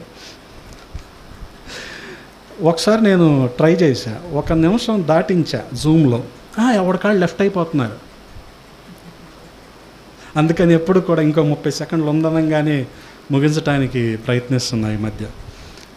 ఎందుకంటే చాలామంది ఎంత టైం అని పిలుస్తారు. కొన్ని కీలకమైన పండగలు ఉంటాయి చూడండి మనకి, సెమీ క్రిస్మస్ లాటిల్లో 10 నిమిషాలు అంటారు. 10 నిమిషాల్లో ముగిచ్చేయాలి, తప్పదు ఇంకా కదా. ఎగిరి దంచిన అదే కూలి, ఎగరకొండ దంచిన అదే కూలి. ఇంకేంటండి 10 నిమిషాల్లో ముగించిన వాళ్ళు ఇచ్చారు అదే కానుక. ఇవ్వనోడు అసలు ఇవ్వడు, అది వేరే విషయం కదా. నువ్వు గంట చెప్పినా, గంట అరిసినా, నువ్వు గంట విజ్ఞాన ప్రదర్శన చేసి శాలువా జారిపోతుంటే మళ్ళీ వేసుకొని అటు ఇటు తిరిగిన స్టేజ్ మీద అదే కానుక. ఇంకేంటి సార్? కానీ వాళ్ళ సమయానుభావం ప్రకారం మనం కూడా టైం బౌండ్లో ముగించడం మంచిది కదా. అలాగే వీళ్ళు ఉదయం మొదలుకొని మధ్యాహ్నం వరకు, ఆయనేమో కాస్త ఎత్తులో ఉన్నాడు, వీళ్ళందరూ కూడా మైదానంలో ఉన్నారు. మైదానంలో రూఫ్ ఉందని నేను చెప్పట్లేదు, అక్కడ లేదు. మైదానంలో షామ్యానా ఉందనుకోవటానికి, గుడారం ఉందనుకోవటానికి లేదు, ఎండ ఉందనే అనుకుందాం. కానీ ఎలా వింటున్నారు వాళ్ళు? శ్రద్ధగా వింటున్నారు. గమనించండి. ఒక పూట అంత శ్రద్ధగా వారు దేవుని వాక్యాన్ని వినటం వలన దేవుని యొక్క ఔన్నత్యం ఏంటో మనం అర్థం చేసుకుంటున్నాం. అందుకని అదే అధ్యాయము 9వ వచనంలో గమనించండి, జనులందరూ ధర్మశాస్త్ర గ్రంథపు మాటలను విని ఏడవ మొదలు పెట్టగా, అంత శ్రద్ధగా వింటే నీలో ఏం కలుగుద్దో తెలుసా? పశ్చాత్తాపం కలుగుద్ది. నువ్వు దేవుని మాటలను శ్రద్ధగా విన్నావనుకో, అది కూడా నీ చెవులు తెరవబడి విన్నావనుకో, నీలో కలిగేదేంటో తెలుసా? పశ్చాత్తాపం. విని ఏడవ మొదలు పెట్టగా అధికారి అయిన నెహెమ్యాయు, యాజకుడును, శాస్త్రియగు యజ్రాయును, జనులకు బోధించు లేవీలును, మీరు దుఃఖపడవద్దు, ఏడవద్దు, ఈ దినము మీ దేవుడైన యెహోవాకు ప్రతిష్ఠిత దినమని జనులతో చెప్పిరి. గమనించండి. అందుకని దైవ చిత్తానుసారమైన దుఃఖము రక్షణార్థమైన మారు మనస్సును కలుగజేస్తుంది. దైవ చిత్తానుసారమైన దుఃఖం ఏది? ఇలాగ చెవులు తెరవబడి ఆయన లేఖనంలో ఉన్న విషయాలను శ్రద్ధగా విని మనలో కలిగే పశ్చాత్తాపం. అందుకని ఆయన మాటలు వినటానికి మన చెవులు తెరవబడాలి. ఆ రీతిగా ఎప్పుడైతే శ్రద్ధగా వింటామో మనలో ఏం కలుగుతుంది? గమనించండి, పశ్చాత్తాపం కలుగుతుంది. అదే రీతిగా ఒకసారి ప్రకటన గ్రంథంలోనికి వెళ్దాం. ప్రకటన గ్రంథము 2వ అధ్యాయం. ప్రకటన గ్రంథము 2వ అధ్యాయము 7వ వచనాన్ని చదువుతారా మీరు? వినుగాక. 11వ వచనం. ఆత్మ చెప్పుచున్న మాట చెవిగలవాడు వినుగాక. 2:17 సంఘములతో ఆత్మ చెప్పుచున్న మాట చెవిగలవాడు వినుగాక. 2:29 సంఘములతో ఆత్మ చెప్పుచున్న మాట. 3:6 సంఘములతో ఆత్మ చెప్పుచున్న మాట చెవిగలవాడు వినుగాక. 3:13 సంఘములతో ఆత్మ చెప్పుచున్న మాట చెవిగలవాడు. మేము శకన్యాకి వచ్చామా, కర్మేలకి వెళ్ళాము అన్నట్టు ఉంది కదా. కర్మేల అన్న ఆర్సీఎం చర్చి అలా ఉంది కదా, ఒకే మాట అన్నిసార్లు చెప్తుంటే. 3:22 సంఘములతో ఆత్మ చెప్పుచున్న మాట చెవిగలవాడు వినుగాక. గమనించండి, ఎవరు చెప్తున్న మాట ఇది? ఎవరు చెప్తున్న మాట? ఆత్మ చెప్పుతున్న మాట. హల్లెలూయా. అందుకని గమనించండి, మనం చూడగలిగితే ఎప్పుడైతే ప్రభువు మన చెవులను తెరుస్తాడో అప్పుడు మనము ఆత్మస్వరాన్ని వింటాం. ఇప్పుడు వరకు నెహెమ్యా గ్రంథాన్ని చదువుతూ ఉంటే, క్షమించండి, నెహెమ్యా గ్రంథంలో యెజ్రా ధర్మశాస్త్రాన్ని చదువుతూ ఉంటే వాళ్ళు శ్రద్ధగా విన్నారు కదా. ఏం విన్నారు వాళ్ళు? వాక్య స్వరాన్ని విన్నారు. ఇదేం స్వరం? ఆత్మస్వరం. Voice of the word, voice of the spirit. అదేమో వాక్యస్వరము, ఇది ఆత్మస్వరము. గమనించండి. అందుకనే మన ఆత్మస్వరము వినేలాగా మన చెవులు తెరవబడాలి. అందుకనే ఆత్మ ఏమంటున్నాడు? సంఘములతో ఆత్మ చెప్పుచున్న మాట. ఎవరికి చెవులుంటే వాళ్ళు. చెవులంటే ఏంటి? ఈ డొప్పలు కాదు, ఈ డొప్పలు ఓన్లీ కలద్దాలు పెట్టుకోటాకే. అసలు విషయం లోపల ఉంటుంది కదా, అది వినటం అంటే అది. అలా వినకుండా ఏం మొలిచినాయి అని చెప్పాను మన చెవుల్లో? చెట్లు మొలిచినాయి. అయిపోవాలి, చెవులు తెరవబడాలి, చెవులు తెరవబడాలి. అందుకే ఆయన ఎఫతాని పలికి మన చెవుల్ని తెరిస్తే ఎంత బాగుండు కదా. గమనించండి, అలాగ చెవులు తెరవబడినప్పుడు మనము వాక్యస్వరాన్ని వింటాం, ఆత్మస్వరాన్ని కూడా మనం వింటాం. ఒక అడవిలో లేడీ, దాని పిల్ల ఉన్నాయి. ఆ తల్లి లేడీ బయటికి వెళ్తా, అమ్మ నువ్వు ఈ గుహలో నుంచి బయటికి రాకు, ఇది కాపుదల, అసలు నువ్వు బయటకు వస్తే చాలా కష్టం, క్రూర మృగాలు చాలా ఉంటాయి అంటే పిల్లలు ఏం చేస్తారు? మనం ఏది వద్దంటామో, అరే 12:30కి స్కూల్ అయిపోద్ది, ఎండలోకి వెళ్ళొద్దు అంటే ఆడేం చేస్తాడు? పని కట్టుకొని 1 గంటకి ఎండలోకి వెళ్తాడు. వెళ్తున్నావారా ఏంటి? అలాగే మీ నాన్న ఏ పేజ్ అవుతున్నాడు. పిల్లలు ఏది వద్దంటామో ఇప్పుడు తల్లి లేడీ చెప్పింది కదా వెళ్ళొద్దని, ఇది పని కట్టుకొని పిల్ల బయటికి వెళ్ళింది. వెళ్తే ఎదురుగా అడవికి రాజు అయిన సింహం ఏం చేసింది?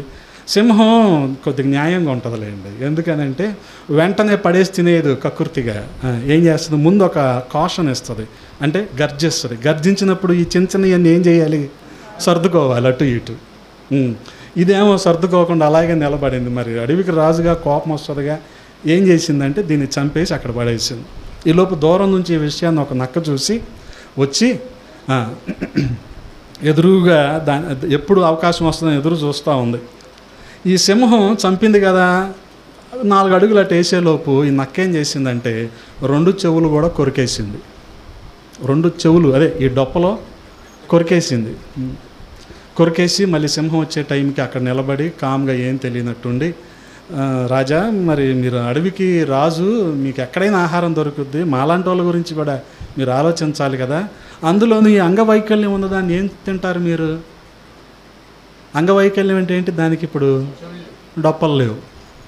లేకపోవటం ఏంటి? నేను వేటాడినప్పుడు బాగానే ఉంది కదా, ఆగు వీళ్ళ అమ్మను అడుగుదామంటే వెళ్ళారు. తల్లి లేడి దగ్గరికి వెళ్ళి, అయ్యా దానికి నిజంగానే చెవులు లేవయ్యా, ఒకవేళ చెవులే గనక ఉంటే నేను బయటికి వెళ్ళొద్దన్న మాట విని వెళ్ళకుండా ఆ గుహలోనే భద్రంగా ఉండేది, ప్రాణాలు కూడా క్షేమంగా ఉండే. దానికి చెవులు లేవు. అంటే ఈ డొప్పలు కాదండి చెవులంటే. ఏంటిది? ఆ వినే స్వభావం. ఏం వినాలి మనం? వాక్యపు స్వరాన్ని వినగలగాలి, ఆత్మస్వరాన్ని మనం వినగలగాలి. అంత మాత్రమే కాదు, గమనించగలిగితే విలాప వాక్యములు 4వ అధ్యాయము 4వ వచనంలో రాయబడి ఉంది చూడండి. దప్పిచేత చంటిపిల్ల నాలుక వాని అంగిటకి అంటుకొనును, పసిపిల్లలు అన్నమడుగుదురు, ఎవడును వారికి పెట్టడు. ఎందుకు పెట్టరు? వారికి తెలియదు, వారు వినిపించుకునే పరిస్థితిలో లేరు. గమనించండి. ఈ రోజున కూడా అనేకులు వాక్యపు ఆకలితో ఉంటున్నారు, కానీ వారి ఆకలి తీరటం లేదు. ఎందుకనంటే కాపరులు వారి ఆకలిని గ్రహించే పరిస్థితిలో, వారి అంగలార్పును వినే పరిస్థితిలో లేరు. లేకుండా ఏం చేస్తున్నారు? వాళ్ళకి నచ్చింది, జనాలకి ఎక్కువ వ్యూస్ వచ్చేది, లేకపోతే ఎక్కువ పేరు వచ్చేది, ఇటువంటి ఏవో చెప్తారు కదా. మయన్మార్లో ఒక 1400 మంది చనిపోయారు కదా. రేపు పాలన్నయ్య మొదలెడతాడు, పాలెమానియల్ రేపే మొదలెట్టేస్తాడు. మయన్మార్ గురించి చెప్తాడు, థాయిలాండ్ గురించి చెప్తాడు, బ్యాంకాక్ గురించి చెప్తాడు. మళ్ళీ ఇవన్నీ మనం టీవీ 9లో వినే ఉంటాం. మనం వినాం కాబట్టి మళ్ళీ ఇంకోసారి చెప్తాడు మన కోసం. అదే ప్రసంగం అయిపోయింది. జనాలు ఏం చేస్తారు? చప్పట్లు కొట్టేసి క్యూఆర్ కోడ్ స్కాన్ చేసేసి వచ్చేస్తారు. అంత దారుణంగా ఉన్న ఈ పరిస్థితులు ఈ రోజున. జనాలు వీటికి ఎగబడుతూ ఉంటారు. గమనించండి. సత్యం వైపు చెవులిచ్చేవారు, తెరవబడిన చెవులు కలిగి సత్యాన్ని విని గ్రహించేవారు ఈ రోజున లేకపోవటం చాలా విచారకరం. అందుకని మన చెవులు తెరవబడినప్పుడు వాక్యపు స్వరాన్ని వింటాం, ఆత్మస్వరాన్ని మనం వినగలుగుతాం. అలాగే ఆకలి స్వరము కూడా మనకి వినపడుతుంది. గమనించండి. అదే రీతిగా దేవుడు మన కన్నులు తెరవాలి, మన చెవులు తెరవాలి. అలాగే 3వదిగా మన నోటిని కూడా ఆయన తెరవాలి. మన నోటి విషయంలో ఆయన ఎఫతాని పలికి తెరవబడుము అంటే ఎంత బాగుండు కదా. గమనించండి. యెషయా గ్రంథము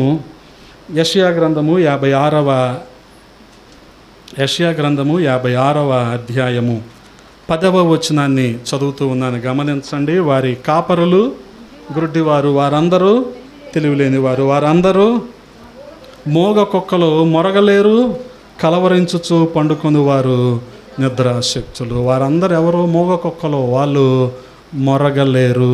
గమనించండి. సేవకుడు మాట్లాడాల్సిన టైంలో మాట్లాడవలసిన విషయాలు మాట్లాడలేకపోతే, అంటే చెప్పవలసిన సత్యము చెప్పలేకపోతే ఏమంటాడు దేవుడు? మోగ కుక్కలు అంటున్నాడు ఇక్కడ. అందుకనే ప్రభువు మన నోటిని తెరిస్తే మనకు కలిగే ప్రయోజనాలు ఏంటో గమనించండి. హెబ్రీయులకు రాసిన పత్రిక 13వ అధ్యాయము 15వ వచనంలో ఈ రీతిగా రాయబడి ఉంది. కాబట్టి ఆయన ద్వారా మనము దేవునికి ఎల్లప్పుడూ స్తుతియాగము చేయుదుము, అనగా ఆయన నామమును ఒప్పుకొనుచు జీవఫలము అర్పించుదుము. గమనించండి, అంటే ఎవరి నోరైతే తెరవబడుతుందో వారు దేవునికి స్తుతులు పలుకుతారు. గమనించండి, ఏం పలుకుతారు? దేవునికి స్తుతులు పలుకుతారు. అందుకనే 95వ కీర్తన నుంచి 100వ కీర్తన వరకు ఉన్న మరి కీర్తనలన్నీ కూడా దావీదు ప్రతి ఒక్కరిని కూడా పిలుస్తున్నాడు, స్తుతిద్దాం రండి, స్తుతిద్దాము రండి అని. ఇవన్నీ కూడా స్తుతికి సంబంధించిన కీర్తనలు. కాబట్టి చాలా సందర్భాల్లో మందిరాల్లో కానీ సభల్లో కానీ ఒకరు స్తుతిస్తూ ఉంటారు, మిగిలిన వాళ్ళందరూ కూడా ప్రేక్షక పాత్ర వహిస్తూ ఉంటారు. ఈ పాడేవాళ్ళు కూడా ఏం పాడతారు? అందరికి వచ్చింది పాడరమ్మా, వాళ్ళకి ఒకటే వచ్చు, ఆ ఒకటే ఏ మీటింగ్కి వెళ్ళినా పాడతారు. పాడిందే పాడరా పాసిపల్ల దాసరి ఏ మీటింగ్కి వెళ్ళినా అదే పాడతారు. ఆ పాట ఇంక జనాలకు రాదు. కాబట్టి వీళ్ళు ఏం చేయాలి? ఇది స్తుతి ఎలాగవుద్ది? దావీదు అందరినీ పిలుస్తున్నాడు స్తుతించటానికి కదా. అందుకనే మనకి పాడుకోవటానికి కొన్ని లక్షల పాటలు ఉన్నాయా, కోటి పాటలు ఉన్నాయి అనుకుందాం. ఎందుకు ఒక 150 వరకు 120 వరకు మనం వేయించి ఒక పాటల పుస్తకం చేసుకుంది మన లో బడ్జెట్లో? అందరికి వచ్చింది, అందరు నోరు తెరిచి పాడతారు. అది దాని యొక్క ముఖ్య ఉద్దేశం. అది మన హోరేబ్ ఆత్మీయ కీర్తనలు వేయటంలో ముఖ్య ఉద్దేశం ఏంటంటే అది అందరూ చూసి అయినా పాడతారు, అందరికి వచ్చినవి అందరూ స్వరంతో ఏకస్వరంతో పాడతారు అని. నువ్వు ఎప్పుడైతే పాడతావో ఏకస్వరంతో ఏమొస్తుంది? ఏకాత్మ వస్తుంది. అది కలిసి పాడలేకపోతే ఎలాగా కదా. అందుకని ఎవరి నోరైతే తెరవబడుతుందో వాళ్ళు ఏం పాడతారు? దేవునికి స్తుతులు పాడతారు. అదే రీతిగా గమనించండి, కీర్తనలు 51:15 51వ కీర్తన 15వ చరణంలో ఈ రీతిగా రాయబడి ఉంది. ప్రభువా, నా నోరు నీ స్తుతిని ప్రచురపరచునట్లుగా నా పెదవులను తెరవము. గమనించండి, ఎవరి నోరైతే తెరవబడుతుందో వారు ప్రచురపరుస్తారు, అంటే ప్రభువుని ప్రకటిస్తారు. అంటే ఏం చేస్తారు? సువార్తను ప్రకటిస్తారు. గమనించండి, సువార్తను ప్రకటిస్తారు. ఇదే కదా దేవుడు మనకిచ్చిన గొప్ప ఆజ్ఞ. అదే విషయాన్ని పేతురు పరిచర్యలో కూడా మనం చూస్తాం. అపోస్తుల కార్యములు 1వ అధ్యాయం 8వ వచనం, అయినను పరిశుద్ధాత్మ మీ మీదకి వచ్చినప్పుడు మీరు శక్తి నొందెదరు గనుక మీరు యెరూషలేములోను యూదయ సమరయ దేశముల యందంతటను బూదిగంతముల వరకును నాకు సాక్షులయ్యుందురని వారితో చెప్పాను. గమనించండి, సాక్షులై ఉంటారు. ఎవరో? మీరందరూ కదా. ఇప్పుడు 21వ శతాబ్దంలో ఒక భయంకరమైన విషయం మీకు చెప్పనా? 100 మంది ఉన్న సంఘంలో సువార్త ప్రకటించే అనుభవం ఎంతమందికి ఉందో తెలుసా? ఇద్దరే ఆ భారాన్ని కలిగి ఉంటున్నారు. ఇది 100 మందిలో మరి 30-40 మందిలో ఎవరు లేరని చెప్పాలి. ఈ సోకాళ్ళు ఈ రోజున టీవీలో కనిపించే ఆ సూటు కోట్ వేసుకునే మహానుభావులు ఉంటారు చూడండి, వీళ్ళల్లో ఎంతమందికి 4 రోడ్ల కోడల మధ్య నుంచొని ఒక సువార్త కరపత్రిక ఇచ్చి దేవుని ప్రకటించిన అనుభవం ఉంది ఈ రోజున? లేదు. వాళ్ళ ఇంటెన్షన్ వేరు. అందుకనే గమనించండి, ఆయనకు సాక్షిగా ఉండటం అంటే ఆయన సువార్తను మనం ప్రకటించటం. అది మనం ఏంటంటే సాక్ష్యం అని చెప్పి లేచి నేను ప్రార్థన చేస్తున్నాను, మీరు నా కోసం ప్రార్థన చేయండి అంటాం. ఆ చిన్న కామన్ సెన్స్ మిస్ అయిపోతూ ఉంటాం. అందుకని ఏదో 31వ తారీఖు వదిలేసాంగా పోనే ఉండని వదిలేయటమే. ప్రతిరోజు ఏం వింటాం ఇవన్నీ కదా. గమనించండి, నువ్వు హతసాక్షి అవటానికి సిద్ధంగా ఉన్నావా? ఉంటే సాక్షిగా ఉండు. నువ్వు శకన్యాకి వెళ్తున్నావని నీకు పలానా పథకం తీసేస్తారు, సిద్ధంగా ఉన్నావా? ఉంటే సాక్ష్యం చెప్పు. శకన్యానే కాదు, మందిరానికి వెళ్తున్నావు, ఏ మందిరంకి వెళ్ళినా సరే పలానా పథకం నీకు లేదు అంటారు, దానికి సిద్ధంగా ఉన్నావా నువ్వు? అప్పుడు నువ్వు సాక్ష్యం చెప్పు. సాక్షి అంటే ఎవరో తెలుసా? హతసాక్షేనండి. ఇది లేకుండా మనం విజ్ఞాన ప్రదర్శన ఏదో చేసి లేచిన దగ్గర నుంచి మా అమ్మాయి, మా మనవడు, మా మనవరాలు, ఇది సాక్ష్యమా సార్? ఆడు బచ్పన్లో చదివితే సాక్ష్యమా? వాడు ఆడుకుంటే సాక్ష్యమా? ఇదే సువార్త అయిపోయింది జనాలకి, వేరు బోధ. గమనించండి. అందుకనే దేవుని ధనాన్ని ఎంత శ్రద్ధగా మనం వినియోగించాలో దేవుని సమయాన్ని కూడా అలాగే శ్రద్ధగా వినియోగించాలి కదా. గమనించండి, ఏం చేస్తాం? ఆయన స్తుతిని మనం ప్రచురపరిచేలాగా పెదవులను తెరవండి అంటున్నాడు కీర్తనాకారుడు. మరొక సంగతి గమనించండి, ఆయన మన నోటిని తెరిస్తే ఉండే ప్రయోజనం ఏంటో కొలస్సీలకు రాసిన పత్రిక 4వ అధ్యాయం 6వ వచనంలో మనం చూస్తున్నాము. కొలస్సీ 4:6 ప్రతి మనుష్యునికి ఎలాగో ప్రత్యుత్తరం ఇవ్వవలెనో అది మీరు తెలుసుకొనుటకై మీ సంభాషణ ఉప్పు వేసినట్టు ఎల్లప్పుడూ రుచిగలదిగాను కృపాసహితముగాను ఉండనీయుడి కదా. దేవుడు మన నోటిని తెరిస్తే మనం స్తుతియాగం చేస్తాం. అంటే గమనించండి, రక్షించబడని వారికి సువార్త ప్రకటిస్తాం. తోటి వ్యక్తులకైతే క్షేమాభివృద్ధిని కలిగిస్తాం. తోటి వ్యక్తికి మనము క్షేమాభివృద్ధిని కలిగిస్తాం. తోటి వ్యక్తులు అంటే తోటి పరిశుద్ధులు లేదా తోటి విశ్వాసులు కదా. గమనించండి, ఒక 40 నిమిషాలు గంట వర్తమానంలో ఒక్క పదమైనా మనల్ని పట్టుకుంటుంది కదా. అందుకని యేసుక్రీస్తు ప్రభువారు ఈ మార్కు సువార్త 7వ అధ్యాయం 31లో ఏ పరిచర్య చేస్తున్నాడు? పదముల పరిచర్య చేస్తున్నాడు. ఒక్క పదం ఏమన్నాడు ఆయన? ఒక్క మాట చెప్పాడు. ఏది? ఎఫతా అన్నాడు. గమనించండి. అలాగే మార్కు సువార్త 9లో అనుకుంటా యాయిరు ఇంటికి కూడా వెళ్ళి ఏమన్నాడు? చిన్నదాని దగ్గరికి వెళ్ళి తలిత చిన్నదానా కుమి లే అన్నాడు ఆయన. ఓ చిన్న మాట చాలు. అమ్మాయి బతికిందా? బతికింది. గమనించండి, చిన్న మాట. అందుకనే ఒక్క మాట అయినా మనల్ని పట్టుకోవాలి. అలాగే మనం కృపాక్షేమం సమృద్ధి కలిగేలాగా మాట్లాడినప్పుడు ఇతరులని ఒక్క మాట అయినా పట్టుకోవాలి. మనం సువార్త ప్రకటించినప్పుడు ఒక్క మాట అయినా వారిని పట్టుకోవాలి. గమనించండి, యేసుక్రీస్తు ప్రభు వారి ప్రస్తావన లేకుండా అది సువార్త ఎలాగవుద్ది? ఏ రోజైనా ఆలోచించారా కదా? అంతకుముందు అప్పులు అయిపోయినాయి, ఇప్పుడు దేవుణ్ణి నమ్ముకున్నాం, అప్పులని తీరిపోయినాయి. అందులో యేసుక్రీస్తు ప్రస్తావన ఏది? ఆయన పాపుల కోసం ప్రాణం పెట్టాడన్న మాట ఏది? ఆయన 3వ రోజున తిరిగి లేచాడన్న ప్రస్తావన ఏది? ఆయన ప్రస్తావన లేకుండా సువార్త కానే కాదు. అది కేవలం దేవుడు చేసిన మేలు మాత్రమే, అది సువార్త కాదు. గమనించండి. అందుకని ఆయన సువార్తను మనము ప్రకటించేవారు. రక్షించబడని వారైతే ఆయన సువార్త, రక్షించబడిన విశ్వాసులైతే క్షేమాభివృద్ధి. ఎడిఫయింగ్ ది చర్చ్, సంఘ క్షేమాభివృద్ధి. గమనించండి, గంట వర్తమానంలో ఒక్క మాట అయినా మనల్ని పట్టుకోవాలి. గమనించండి, పిఏ స్వామి గారని శ్రీకాకుళంలో ఉంటారు. ఆయన ఈ మధ్యకాలంలో మా తిరువూరు వల్లంపట్ల వచ్చాడు. ఆయన నేను చాలా ఆసక్తిగా ఆ రోజంతా ఖాళీ చేసుకొని చాలా శ్రద్ధగా వెళ్ళా ఆ మీటింగ్కి. ఎందుకనంటే నా లిస్టులో కొంతమంది ఉంటారు, వాళ్ళు మా చుట్టుపక్కల వస్తే ఖచ్చితంగా వెళ్తా. నేను ఏమాత్రం అవకాశం ఉన్నా, ఆ రోజు మనకు పరిచర్య లేకుండా కాస్త ఖాళీగా ఉన్నా, ఏమాత్రం అవకాశం ఉన్నా వెళ్తా. ఆయన్ని ముఖాముఖిగా చూసి వినలేదే అనే బాధ ఉండేది నాకు. పిఏ స్వామిని టీవీలోనో యూట్యూబ్లోనో చూడటమే కానీ చూద్దాం, ఆయన ముఖాముఖిగా ఆయన మాటలు విందామని అంత ఆసక్తిగా వెళ్ళా.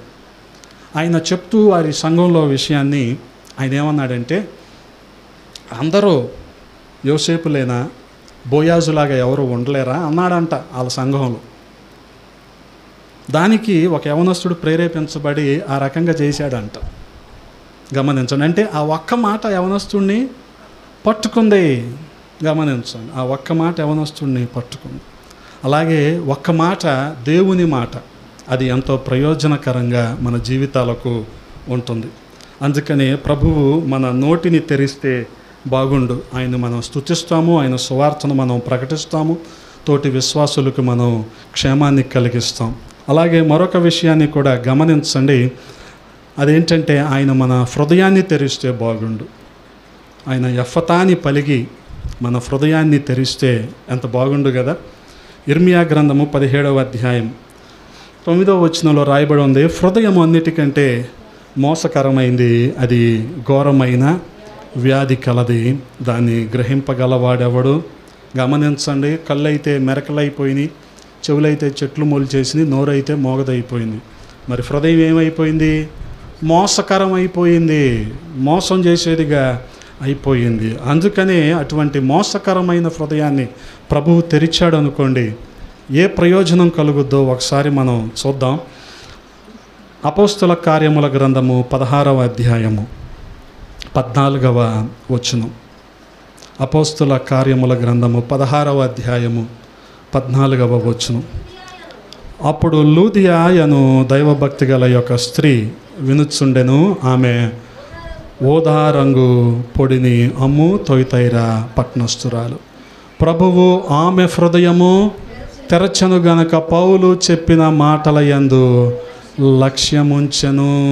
గమనించండి, ఎవరి హృదయాలు తెరవబడతాయో వారు దేవుని మాటల యందు లక్ష్యముంచుతారు. అంటే దేవుని మాటలను లెక్క చేస్తారు.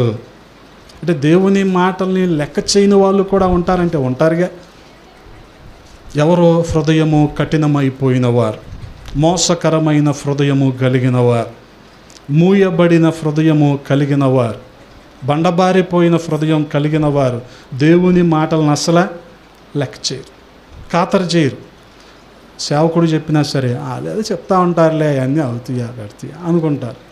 కానీ ఈ లూదియా ఎంతో సమృద్ధి కలిగిన స్త్రీ ఏం చేస్తుంది? పౌలు వాక్యము వివరించగానే ఏం చేసింది? పౌలు మాటల్లో లక్ష్యం ఉంచింది. దీనికి ఉన్న కారణం ఏంటి? ఆమె హృదయం తెరవబడింది. అంటే ఎవరి హృదయం అయితే తెరవబడుతుందో వారు దేవుని వాక్యానికి వారు లెక్క చేస్తారు, లేదా దేవుని మాటల పట్ల వారు లక్ష్యం ఉంచుతారు. గమనించండి, శ్రద్ధగా వింటారు, దేవుని మాటలను లెక్క చేస్తారు. అంటే వాక్యానుసారంగా వాళ్ళు చేస్తారు, జీవిస్తారు. నేను సభల్లో ప్రసంగించడం మొదలుపెట్టి ఇది 14వ సంవత్సరం. ఈ 14వ సంవత్సరంలో రకరకాల అనుభవాలు ఎదురవుతూ ఉంటాయి. కొన్నిసార్లు మాట్లాడినప్పుడు ఇలా మాట్లాడితే వాళ్ళకైనా అర్థం అవుద్దా అంటారు. అంత అర్థం కాని వాళ్ళు ఎవరు ఉండరులేండి. కానీ అక్కడ విషయం ఏంటంటే వాళ్ళు అంత సీరియస్గా వినలేదు అని అర్థం. వాళ్ళు వింటే అర్థం అవుద్ది కదా. ఇప్పుడు తండాకు తగ్గట్టుగా మాట్లాడతాం, అంతేగాని మనం పెద్ద పెద్ద గ్రీకు లాటిన్ మాట్లాడలేం కదా అక్కడ.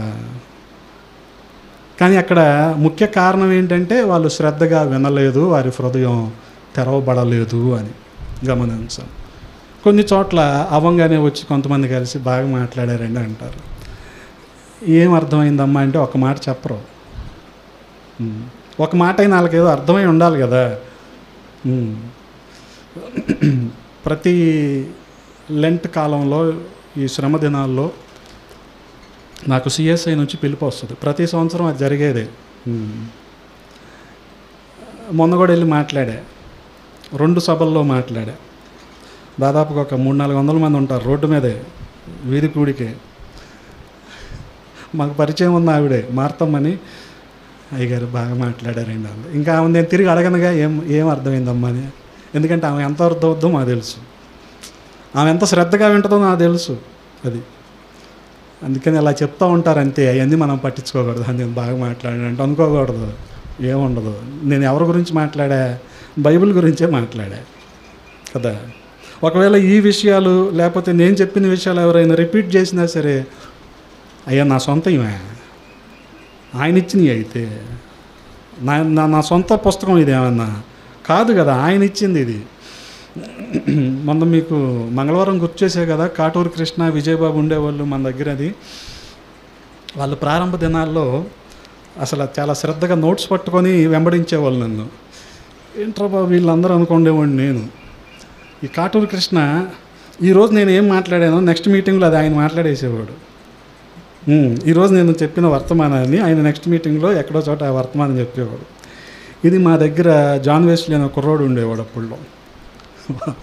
వాడు వచ్చి అయ్యా కాటూరి కృష్ణ చెప్పాడయ్యా అనేవాడు. ఏం చెప్పాడురా అంటే, మీరేం చెప్పారో అదే చెప్పాడు అనేవాడు. అంత అసలు ఏం చెప్పాడో చెప్పేవాడు కాదు, మీరేం చెప్పారో సరే చెప్పని, అది నా సొంతం కాదు కదా, ఇది దేవుని గురించి, అది ఆయన అయినా చెప్పని, లేకపోతే ఇంకో 10 సార్లు చెప్పుకొని కదా, అది పెద్ద విషయం కాదు. ఆ వెనకాల కూర్చుంటుంది చూడండి ఆ సైతాను, మన హోరేబు స్వరంలో ఉన్న వర్తమానం నా వర్తమానమే కదండి, నేను రాసుకున్నదేగా. ఇక్కడ చెప్తుంటే ఇదిగో ఇక్కడ ఉంది ఇక్కడ ఉంది ఇక్కడ ఉంది అని పక్కన వాళ్ళకి హోరేబు స్వరం మాస్ పత్రిక చూపిస్తాం. ఇలా ఉంటుంది అన్నమాట. దేవుని వాక్యం సార్ ఇది. 600 కోట్ల మంది ఎవడైనా చెప్పుకోవచ్చు దీన్ని, కానీ ఒళ్ళు దగ్గర పెట్టుకొని చెప్పాలి. ఎలా పడితే అలా చెప్తే కుదరదు. చెప్పేటప్పుడు వాక్శుద్ధి ఉండాలి. అసలు జాగ్రత్తగా మాట్లాడగలిగితే సరిపోద్ది. ఆ జాగ్రత్తగా మాట్లాడబడి చంపేస్తారంటే చంపరు, మనం జాగ్రత్తగా మాట్లాడాలి. ఎందుకని మన మనసాక్షి ఒప్పుకోవాలి కదా. అది అందుకనే హృదయం తెరవబడితే దేవుని వాక్యమందు మనము లక్ష్యం ఉంచుతాము. గమనించండి. అలాగే మందిరానికి వచ్చేటప్పుడు కూడా ఏదో ఒకటి తినేసి వచ్చేద్దాంలే, కాసేపు కూర్చొని వచ్చేద్దాంలే కాదు, సిద్ధపడి రావాలి. ప్రభువా ఈరోజు నువ్వు నాతో ఏం మాట్లాడబోతున్నావయ్యా, మాట్లాడండి, విని నేను విధేయత చూపించేలాగా ఉంటాను అని సిద్ధపడి రావాలి. సిద్ధపడలేదనుకోండి ఎలా ఉంటుంది? అంతటికి చెప్పేవాడేమో పాపం ఇక్కడే ఏసీటీసీ సికింద్రాబాద్లో చదువుకున్నాడు, వినేవాళ్ళేమో డాలస్ బ్యాప్టిస్ట్ యూనివర్సిటీలో సతీష్ గారితో పాటు చదువుకున్నారు కాబట్టి వాళ్ళు చెప్పరా చెప్పు అన్నట్టు చూస్తారు వాళ్ళు. అంతేనా మ్యాగీ?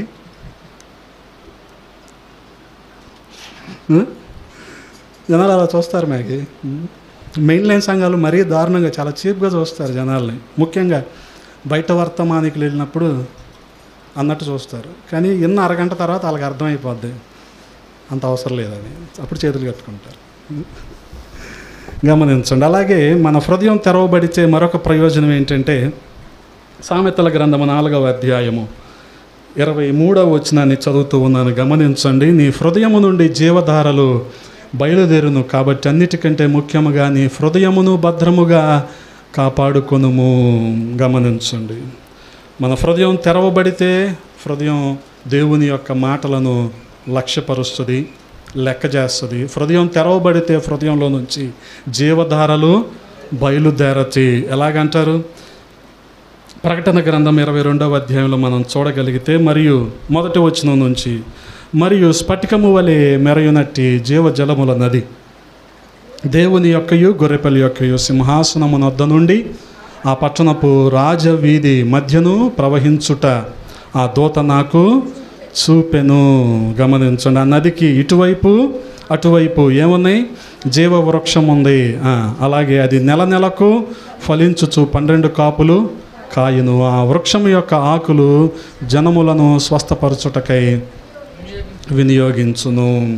గమనించండి. ఇదే విషయాన్ని దావీదు మహారాజు కూడా 46వ కీర్తనలో అంటున్నాడు. 4వ చరణంలో, ఒక నది కలదు, దాని కాలువలు అన్నా అంత ప్రయాసపడి రాసుకోవసరం, నోట్స్ ఇమ్మంటే ఇచ్చేస్తా.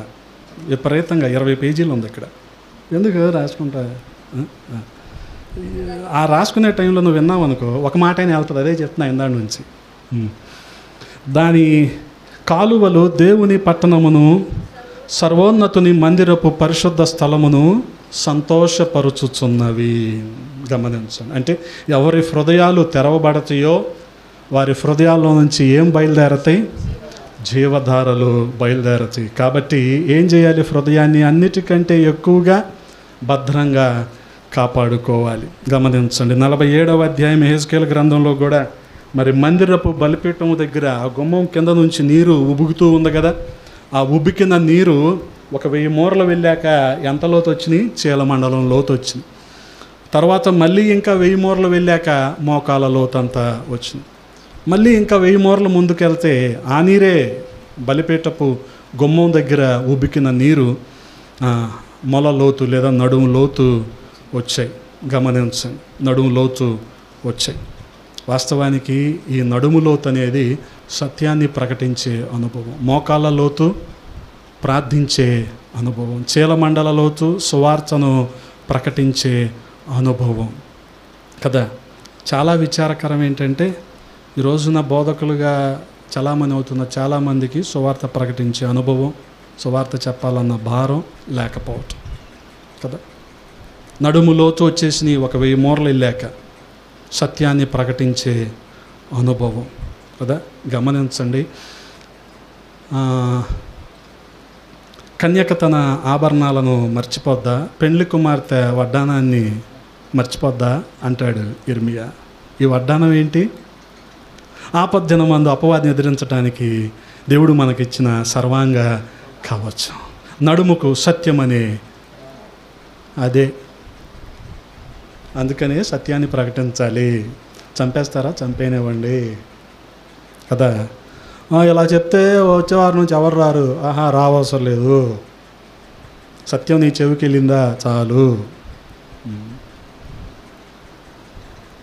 అలా ప్రకటించబట్టే ఈరోజున క్రైస్తవుల మీద దాడులు, క్రైస్తవులకు హింసలు. ఏం తప్పులేదు, ఏం తప్పులేదు కదా. ధన్యతల్లో ఇది కూడా ఒక ధన్యతే. ఎవరైనా పిలిచి బట్టలు పెట్టి భోజనం పెడితేనే ధన్యత కాదు. ఇలాగ నిన్ను ద్వేషించినా ధన్యతే.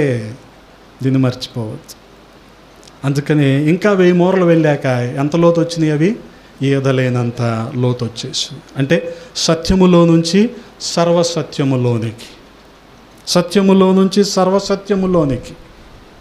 గమనించండి, ఆ రీతిగా జీవధారలు మన హృదయంలో నుంచి బయలుదేరుతాయి. కాబట్టి మన హృదయము తెరవబడాలి. అంత మాత్రమే కాదు, మరొక ప్రయోజనం ఏంటంటే హెబ్రీయులకు రాసిన పత్రిక 13వ అధ్యాయము 16వ వచనంలో, ఉపకారమును ధర్మమును చేయ మరువకుడి, అట్టి యాగములు దేవునికి ఇష్టమైనవి, దేవునికి ఇష్టమైనవి కదా. అంటే మన హృదయము గమనించండి తెరవబడితే దేవుని వాక్యాన్ని లక్ష్య పెడతాం, జీవధారలు బయలుదేరితే అలాగే దేవుని యొక్క హృదయం లాగా ఉంటుంది. దేవుడు మన హృదయం నుంచి ఏం కోరుకుంటున్నాడు? ఉపకారము ధర్మము 2 కోరుకుంటున్నాడు. గమనించండి, కొన్ని సందర్భాల్లో అవసరతల్లో ఉన్నవారికి కొత్తవే మనం ఇవ్వనవసరం లేదు. మన పరిస్థితిని బట్టి మనకి అంత స్తోమత లేనప్పుడు మనం వాడకుండా చాలా కాలంగా ఉండిపోతాయి కదా, అవి ఇవ్వచ్చు, తప్పేం కాదు. మీ సిటీలో తీసుకోరేమో, మా తండాల్లో ఎగబడి తీసుకుంటారు. తీసుకొని ఏం చేస్తారు? పొలాల్లోకి వెళ్తారు షర్ట్లు వేసుకొని. దాదాపుగా మన తండాల్లో నా షర్ట్లు వేసుకొని వెళ్తారు ఆడవాళ్ళందరూ. ఎందుకని? నా అన్నీ ఇంతలా ఉంటాయి కదా, వాళ్ళని సన్నగా ఉంటారు కదా. కొత్తగా ఏమని అవసరం లేదు. గమనించండి, అందుకని ఉపకారము ధర్మము చేయటం మనం మర్చిపోకూడదు. అవసరతలో ఉన్నవారు చాలామంది ఉంటారు. ఇది మనం గ్రహించాలి, ఇది మనం తెలుసుకోవాలి, ఆ హృదయం మనకి రావాలి. అదే క్రిస్టియన్ వెంట్ ఆఫ్ మైండ్, అదే క్రైస్తవుని హృదయం అండి, క్రైస్తవుని మనసు అది కదా. అందుకని ఆ జనరాసిటీ, ఆ దాతృత్వాన్ని మనం మిస్ అయ్యామనుకోండి, వీఆర్ నో మోర్ క్రిస్టియన్స్. మనం ఇక మీదట క్రైస్తవులం కాము.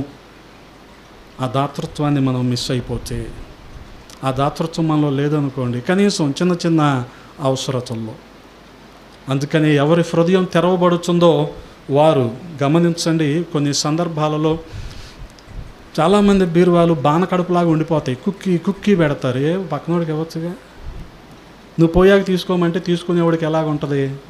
సచిన వాళ్ళకి మాకెందుకు, ఏదో వాళ్ళ అభిషేకం కనుక మన మీదకి వచ్చేస్తుంది అన్నట్టు. ఏమి రాదు సార్, వాళ్ళకి అభిషేకమే లేదు, ఏమీ రాదు. అందుకని బతికొండంగానే కొద్దిగా ఏమైనా టైట్ అయినాయో, కాస్త కలర్ ఫేడ్ అయినాయో ఉంటాయి కదా, అయ్యే వేసుకొని మరి ఇదే దీనత్వం అనుకోకుండా ఇచ్చేయండి. ఇస్తే ఏం జరుగుద్ది? దేవుని హృదయాన్ని మీరు కలిగి ఉంటారు. ఓ మాట చెప్పనా, ఇస్తే దేవుడు మీకు తిరిగిస్తాడు. నీళ్లు పోసిన వాడికే నీళ్లు పోయబడతాయి, బైబిల్లో ఉందండి. నీళ్లు పోస్తే నువ్వు అదే తాతకిచ్చిన బొచ్చే, అదే రిపీట్ అవుద్ది, వుడెన్ బౌల్. నువ్వు నీళ్లు పోస్తే నీకు పోస్తారు కదా. ఇచ్చేయండి, అన్నీ దాచుకోవద్దు కదా. ఫ్రిడ్జ్లో వారం 10 రోజులు పెట్టుకోవద్దు. తినగలిగితే ఒక పూట అలా పెట్టుకొని తినేసేయండి, లేకపోతే ఇచ్చేయండి. తినేవాళ్ళు చాలామంది ఉంటారు. జనాలు పెట్టి పెట్టి పెట్టి పెట్టి మనసే రాదండి. ఎందుకు? వాళ్ళ హృదయం తెరవబడలేదు వాళ్ళ హృదయం కదా. అందుకని ఎఫతా అని పలికి దేవుడు మన హృదయాన్ని తెరిస్తే బాగుండు. ఏ విషయాల్లో మన హృదయం తెరవబడాలని చెప్పాను? మొదటిగా కన్నుల విషయం, తర్వాత చెవుల విషయం, తర్వాత నోటి విషయంలో, ఇంకా హృదయం విషయంలో. ఆఖరిగా ఒక విషయాన్ని మీకు జ్ఞాపకం చేస్తాను. అదేంటంటే చేతుల విషయంలో కూడా దేవుడు మన చేతులను తెరవాలి. ఆయన ఎఫతా అని పలికి మన చేతులను తెరిస్తే ఎంత బాగుండు. గమనించండి, మన దేవుని ఏమో చాచిన చేతులు లేదా తెరవబడిన చేతులు. బ్రెజిల్ రియో డే జెనీరియోలో స్టాట్యూ ఆఫ్ జీసస్ ఎలాగుంటుంది? ఇలా ఉంటుంది, చాచిన తెరవబడిన చేతులు కదా. ఆయన ఏమో చాచిన చేతులు, మన ఏమో మూయబడిన చేతులు, బిగబట్టిన చేతులు కదా. దాతృత్వం కలిగిన తండ్రికి పిసినుగొట్టు పిల్లలు పుట్టారండి. ఆయన ఏమో చాచిన చేతులు, మన ఏమో బిగబట్టిన చేతులు. ఎంత విచారకరం. అందుకని ప్రభువు మన చేతులను తెరచాడనుకోండి, ఏం ప్రయోజనం కలుగుతుంది? గమనించండి. తిమోతికి రాసిన మొదటి పత్రిక 2వ అధ్యాయము 8వ వచనము. కావున ప్రతి స్థలమందును పురుషులు కోపమును సంశయమును లేనివారై ఏం చేయాలి? పవిత్రమైన చేతులెత్తి ప్రార్థన చేయవలెనని కోరుచున్నాను. అంటే ప్రభువు మన చేతులను తెరచాడనుకోండి, ఎటువంటి ప్రార్థన చేస్తాం? పవిత్రమైన ప్రార్థన. పవిత్రమైన ప్రార్థన కదా. పవిత్రమైన ప్రార్థన అని ఆయన ప్రస్తావించాడంటే అపవిత్రమైన ప్రార్థన కూడా ఉంటుందిగా. మనం బాగుపడాలి, ఇది మంచి ప్రార్థన. పక్కన నాశనం అయిపోవాలి, అపవిత్రమైన ప్రార్థన. కాంట్రోల్ చేస్తారు చూడండి. మనకు లాభం రావాలి, పక్క షాప్కి లాభం రాకూడదు కదా. అందుకనే ప్రతి చోట కూడా పురుషులు చేయవలసిందేంటి? పవిత్రమైన చేతులెత్తి ప్రార్థన చేయాలి. అదే అధ్యాయము 2వ అధ్యాయం 1వ వచనంలో ఆయన ఏం మాట్లాడుతున్నాడు? తిమోతికి రాస్తూ పౌలు ఏమంటున్నాడు? మనము సంపూర్ణ భక్తియు మాన్యతయు కలిగి నెమ్మదిగాను సుఖముగాను బ్రతుకు నిమిత్తం అన్నిటికంటే ముఖ్యముగా మనుషులందరి కొరకు నువ్వేం చేయాలి? రాజులందరి కొరకు ఏం చేయాలి? అధికారులందరి కొరకు ఏం చేయాలి? విజ్ఞాపనములు, ప్రార్థనలు, యాచనలు, కృతజ్ఞతాస్తుతులను చేయాలి. Supplications, prayers, intercessions and giving of thanks. ఎన్ని ఉన్నాయో చూసారా ప్రార్థనలో? మనకన్నీ ఒకటే, మోకరిస్తే అడుక్కోవటమే. నాకు అది ఇవ్వు, నాకు ఇది ఇవ్వు. ఇస్తే ఏం చేస్తాం? అబ్బాయిని బేరం పెడతాం ఇంత కట్నానికి. అందుకని అడిగి చదువు రాదు, అడిగి ఉద్యోగం రాదు.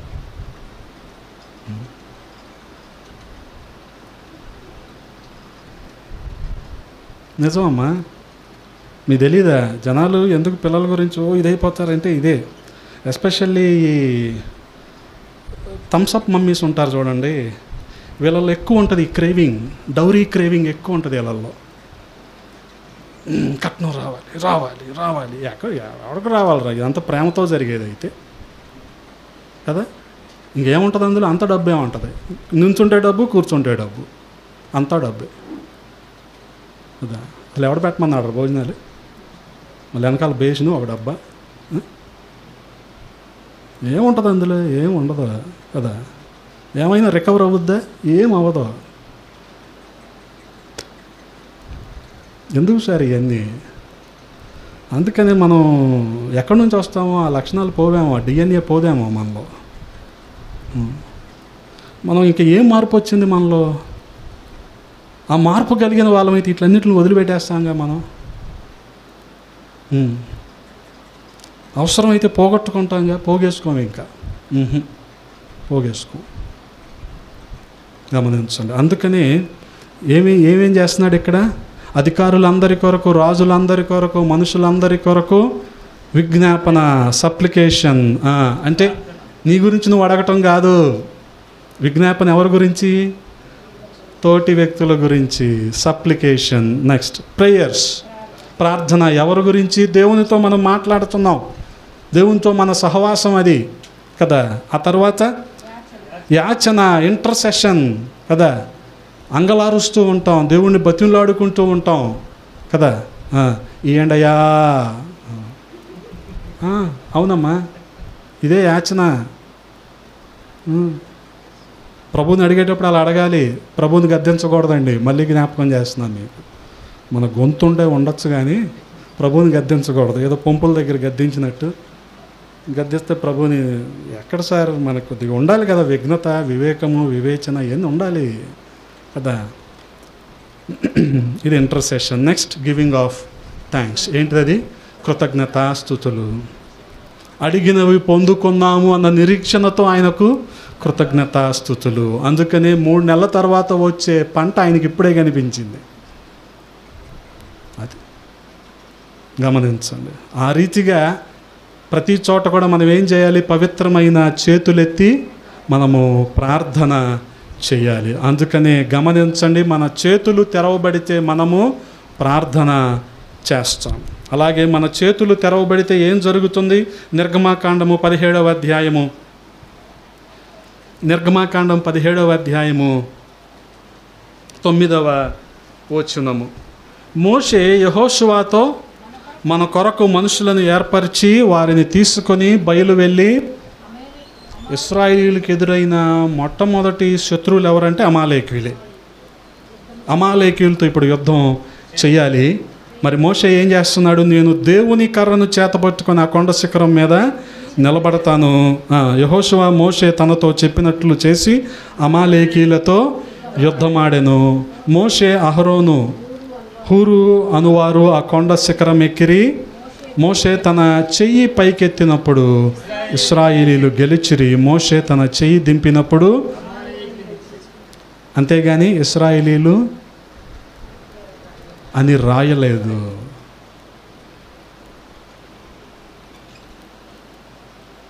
పరిశుద్ధాత్ముడు ఎంత గొప్పగా కొన్ని మాటలు రాయిస్తాడో తెలుసా? మన కోసం, మన నిరీక్షణ అధికమవటం కోసం. అమాలేకీయులు గెలిచారు. ఎప్పుడైతే మోషే చేతులు ఎత్తాడు, ఇశ్రాయేలు గెలిచారు. బరువెక్కి మరి ముసలోడు 120 సంవత్సరాలు వచ్చేస్తున్నాయి, చేతులు దించేశాడు కదా. ఏం జరిగింది? అమాలేకీయులు గెలవటం ప్రారంభించారు. అందుకని ఏం చేశారు? అక్కడ ఒక బండ తీసుకొచ్చారు, కూర్చోమన్నారు. హూరు ఒకవైపు, అహరోను ఇంకోవైపు చేతిని ఎత్తి పట్టుకున్నారు. గమనించండి, ఇక్కడ కూడా ఒక గొప్ప సంఘ నియమం మనకు కనబడతా ఉంటుంది. అదేంటంటే, నాయకుడిగా మోషే ఈ రీతిగా ఉన్నప్పుడు అహరోను ఒకవైపు, హూరు ఒకవైపు అలాగా సపోర్ట్ ఇచ్చారు. చూడండి, అహరోను అన్యాయం అయిపోయాడా? యెహోషువ అన్యాయం అయిపోయాడా? మోషే కాదు, హూరు అన్యాయం అయిపోయాడా? మనం ఏంటంటే సంఘ నాయకుడికి సపోర్ట్ చేయటానికి సంఘ నాయకుడు బాగుపడిపోతాడేమో అని బాధపడిపోతాం మనం కదా. ఆయన బాగుపడిపోతాడేమో, అమ్మో మనం సపోర్ట్ చేస్తే గనక. మనమేమో ఫోటో దిగితే 10,000 తీసుకుని వాడి దగ్గర ఫోటో దిగుతాం 10,000 ఇచ్చి. మనమేమో ఒక చిన్న పని ఇక్కడ చేయటానికి, లేకపోతే తగ్గింపుతో ఒక సాప తీయటానికేమో అమ్మో సంఘ కాపరి బాగుపడిపోతాడండి, ఇది మేము సాపదేస్తే. ఎక్కడ సార్ మన తగ్గింపు, మన దీనత్వం? దీనత్వం అంటే దీనమ్మ గారే కదా. మనం వచ్చి ప్రశాంతంగా ఇక్కడ కూర్చుంటున్నాము, కాస్త ఈ నీట్నెస్, ఈ శానిటేషన్ ఉందంటే వీళ్ళిద్దరూ 7:30కే వచ్చి చేస్తున్నారు. దానికి ఐ ఓ టు కిషోర్ అన్న అండ్ దేనమ్మ గారు, వీళ్ళకి నేను రుణపడ్డాను. కానీ కిషోర్ అన్నకి ఏమైనా చేయటానికేమో మరి పరిస్థితులు అనుకూలించాలి. ఆడేం చదువుకుంటాడంటే ఆడికేం చేద్దామంటే ఆడు ఏమీ చేయట్లేదు. ఆమెకేం చేద్దామంటే ఆమె ఏటీఎం నీ దగ్గరే ఉంది. ఇంకా ఆమెకేం చేస్తాను నేను? కానీ తప్పకుండా ఏదో చెయ్యాలి. పరిస్థితులు అనుకూలించాలి. దేవుడు నా చేతుల్ని బలపరచాలి కదా. కొన్ని అవసరతల్లో దేవుడిని అడిగినప్పుడు అనుకోకుండా దేవుడు మార్గాలు సరళం చేస్తాడు, అందులో ఏ సందేహం కూడా లేదు. గమనించండి, ఇప్పుడు మోషే చేతులు ఎత్తే ఉంచాడు కదా.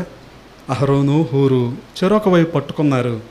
ఆ రీతిగా ఇశ్రాయేలీలు గెలుపొందారు. అంటే ఎవరి చేతులైతే తెరవబడతాయో వారి జనాంగము విజయపథంలో నడుస్తుంది. హల్లెలూయా. గమనించండి, అంటే మన చేతులు తెరవబడితే మన పిల్లలకు జయము, మన చేతులు తెరవబడితే మన కుటుంబాలకు జయం, మన చేతులు తెరవబడితే మన సంఘానికి జయము, మన బంధుమిత్రులకు జయము. వాస్తవానికి ఇశ్రాయేలీయులకు వచ్చిన ఈ జయము యెహోషువ దూసిన కత్తిలో నుంచి రాలా, మోషే ఎత్తిన చేతుల్లో నుంచి వచ్చింది. హల్లెలూయా. అంటే మోషే చేతులు తెరవబడ్డాయి.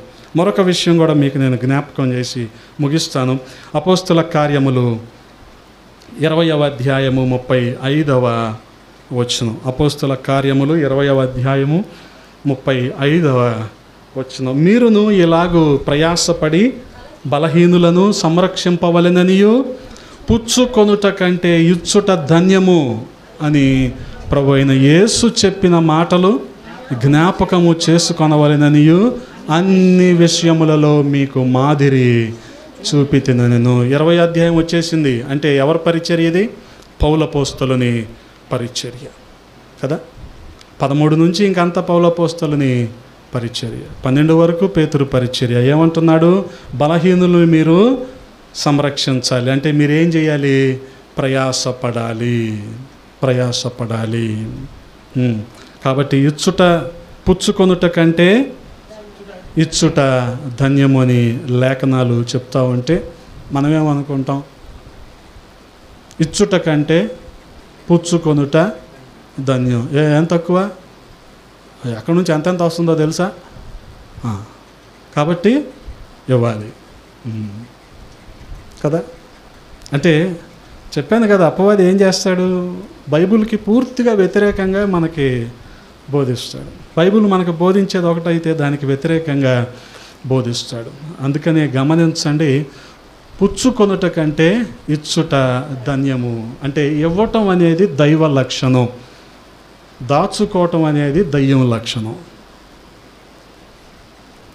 ఇవ్వటం దైవ లక్షణం, దాచుకోవటం దయ్యం లక్షణం కదా. అందుకనే లోకాసు వార్తలో ధనం ఉన్న వాళ్ళ గురించి చాలా సందర్భాల్లో ప్రస్తావించబడింది కదా. అందుకని ఆయన 12వ అధ్యాయం 34వ వచనంలో అంటున్నాడు, నీ ధనం ఎక్కడుండునో అక్కడనే మీ హృదయము ఉండును. For where your treasure is there will be your heart. ఎక్కడ నీ ధనం ఉంటుందో అక్కడ ఏముంటుంది? నీ హృదయం ఉంటుంది. నువ్వు 10ంటికి ఆదివారం పూట ఉదయం 10ంటికి శకన్యాలో ఉంటావు, నీ హృదయం మాత్రం నీ బీరువా చుట్టూ తిరుగుతూ ఉంటుంది.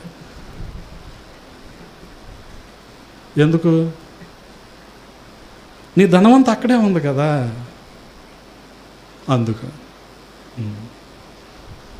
అందుకే చాలా స్పష్టంగా రాయబడింది, మీ ధనం ఎక్కడ ఉండునో అక్కడనే మీ హృదయము ఉండును.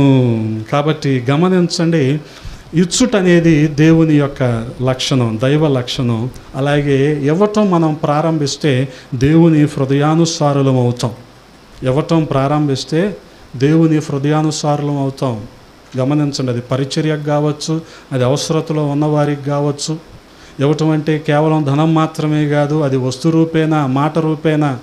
మనం పూటబడినా సరే అది దేవునికి ఇచ్చినట్టే. పూటపడటం అంటే ఒకడికి ఏమంటాం దాన్ని, హామీ ఉండటం, అది కూడా మనం దేవునికి ఇచ్చినట్టే. గమనించండి, దేవునికి ఇచ్చినట్టే కదా. మాకు ఏకొండూరుకి దగ్గరలో జీలకుంటని ఒక ఊరు ఉంది. ఆ ఊరికి సువార్తకు వెళ్ళినప్పుడు అక్కడ వాళ్ళు నాకు చెప్పింది ఏంటంటే, అన్ని బిల్డింగులే, పాకలు ఉండవు, అన్ని బిల్డింగ్లే. అబ్బో ఇది పల్లెటూరులాగా లేదే అనుకున్నా నేను.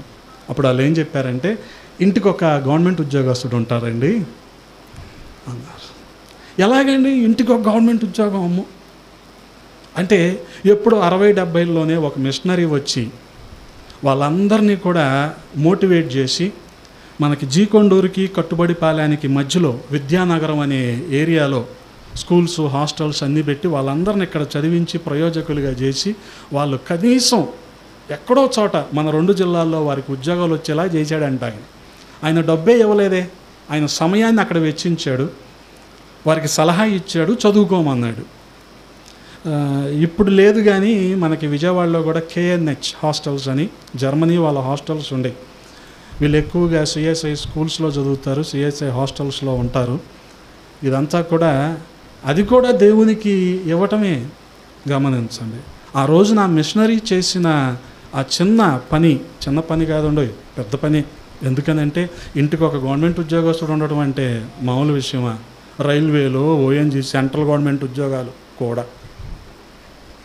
ఈరోజున జీలకొంట ఏదో హైవే మీద నుంచి లోపలికి 3 కిలోమీటర్ల డొంకలోకి ఉంటుంది, కానీ అసలు వన్స్ ఊర్లోకి ఎంటర్ అయ్యాక అన్ని బిల్డింగ్లే, అన్ని సిమెంట్ రోడ్లే, అన్నీ అసలు పల్లెటూరు లాగా మనకు అనిపించదు. అంటే వారిని ఆ రీతిగా చేశారు. అంటే ఖచ్చితంగా వారు ఆ వ్యక్తిని బట్టి ప్రభువుని స్తుతించుంటారుగా. అందుకని ఇవ్వటం అనేది దేవుని యొక్క లక్షణం, ఇవ్వటం అనేది దేవుని హృదయానుసారులుగా మనం మారటం. అందుకనే గమనించండి, తిమోతికి రాసిన మొదటి పత్రికలోనే 6వ అధ్యాయము 17వ వచనంలో ఒక మాట ఉంది. ఇహమందు ధనవంతులైన వారు గర్విష్ఠులు కాక అస్థిరమైన ధనమందు నమ్మిక ఉంచక సుఖముగా అనుభవించుటకు సమస్తమును మనకు ధారాళముగా దయచేయు దేవుని యందే నమ్మిక ఉంచుడని ఆజ్ఞాపించుము.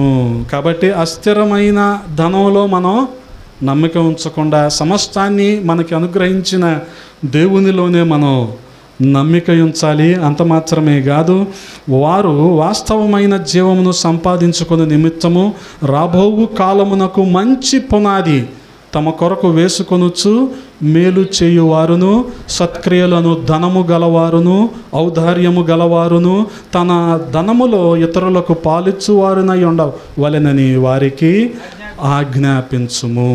గమనించండి, వాస్తవంగా ఈ రీతిగా మరి చేతులు తెరవబడిన వారు ప్రభువుకి ఇవ్వటం, ఆ క్రమాన్ని కలిగిన వారు ఏం చేస్తారు? పరలోకంలో వారి ధనాన్ని కూర్చుకుంటారు. వాస్తవంగా చేతులు తెరవబడటం అంటే, దేవునికి ఇవ్వటం అంటే, గమనించండి, దైవ లక్షణాన్ని కలిగి ఉండటం, దేవుని హృదయానుసారులుగా మారటం కదా. దేవుడు ఏమిచ్చాడు అనకండి, ఎప్పుడు ఏమిచ్చాడు ఎంతకు చెప్పండి? తన ప్రియ కుమారుని నీ కోసం నా కోసం బలిదానంగా ఇచ్చేశాడు. హల్లెలూయా. గమనించండి, మరి ఇంకా ఆయన ఏమివ్వాలి నీకు కదా? పక్కోడితో పోల్చుకొని అలాంటివే ఇవ్వాలా? అంతకంటే ఎక్కువ ఇస్తాడు. అందుకని ఇవ్వటం అంటే దేవుని హృదయానుసారులుగా మనం మారటం, ఇవ్వటం అంటే పరలోకంలో మన ధనాన్ని సమకూర్చుకోవటం. ఆ రీతిగా మనము తెరవబడిన చేతులు కలిగి ఉందుముగాక. గమనించండి, ఎన్ని విషయాలు చెప్పా మీకు? ఏ విషయాల్లో మనం తెరవబడాలి? మొదటిగా కన్నుల విషయంలో ఆయన ఎఫ్ఫతా అని పలికి మన కన్నులు తెరవాలి. మన చెవుల విషయంలో ఆయన ఎఫ్ఫతా అని పలికి మన చెవుల్ని తెరవాలి. మన నోటి విషయంలో ఆయన ఎఫ్ఫతా అని పలికి మన నోటిని తెరవాలి. అలాగే మన హృదయం విషయంలో ఎఫ్ఫతా అని పలికి మన హృదయాన్ని ఆయన తెరవాలి. అలాగే మన చేతుల్ని కూడా ఆయన తెరవాలి. 5 విషయాల్లో మనం తెరవబడాలి. లోపల ప్రతి విషయానికి మళ్ళీ 3 సంగతులు చెప్పా. గమనించండి. కాబట్టి ఈ విస్తారమైన వర్తమానాన్ని గ్రహించండి, తెరవబడేలాగా ప్రార్థన చేసుకుందాం. తలలు వంచండి. పరిశుద్ధుడా, ప్రేమ కలిగిన తండ్రి, ఈ ఉదయాన్న కొద్ది మాటలు ధ్యానించటానికి సహాయము చేశారు. స్తోత్రాలు రాజా. ఎలాగైతే మీరు ఆ మోగవాణి నాలుక నరము సడలి మాట్లాడేలాగా చెవులు తెరవబడ్డాయో, నోరు తెరవబడిందో, ఆ రీతిగా మా కన్నులు, చెవులు, నోరు, హృదయము, చేతులు తెరవబడులాగున ఎఫ్ఫతా అని పలకమని బతిమాలుకుంటూ ఉన్నాం. ప్రతి ఒక్కరిలో ఈ మాటలను ఫలింపులోనికి తీసుకొని రండి, సహాయము చేయండి. మీకే మహిమలు ఆరోపిస్తూ యేసయ్య పరిశుద్ధ నామంలో అడిగి వేడుకుంటున్నాము తండ్రి. ఆమేన్.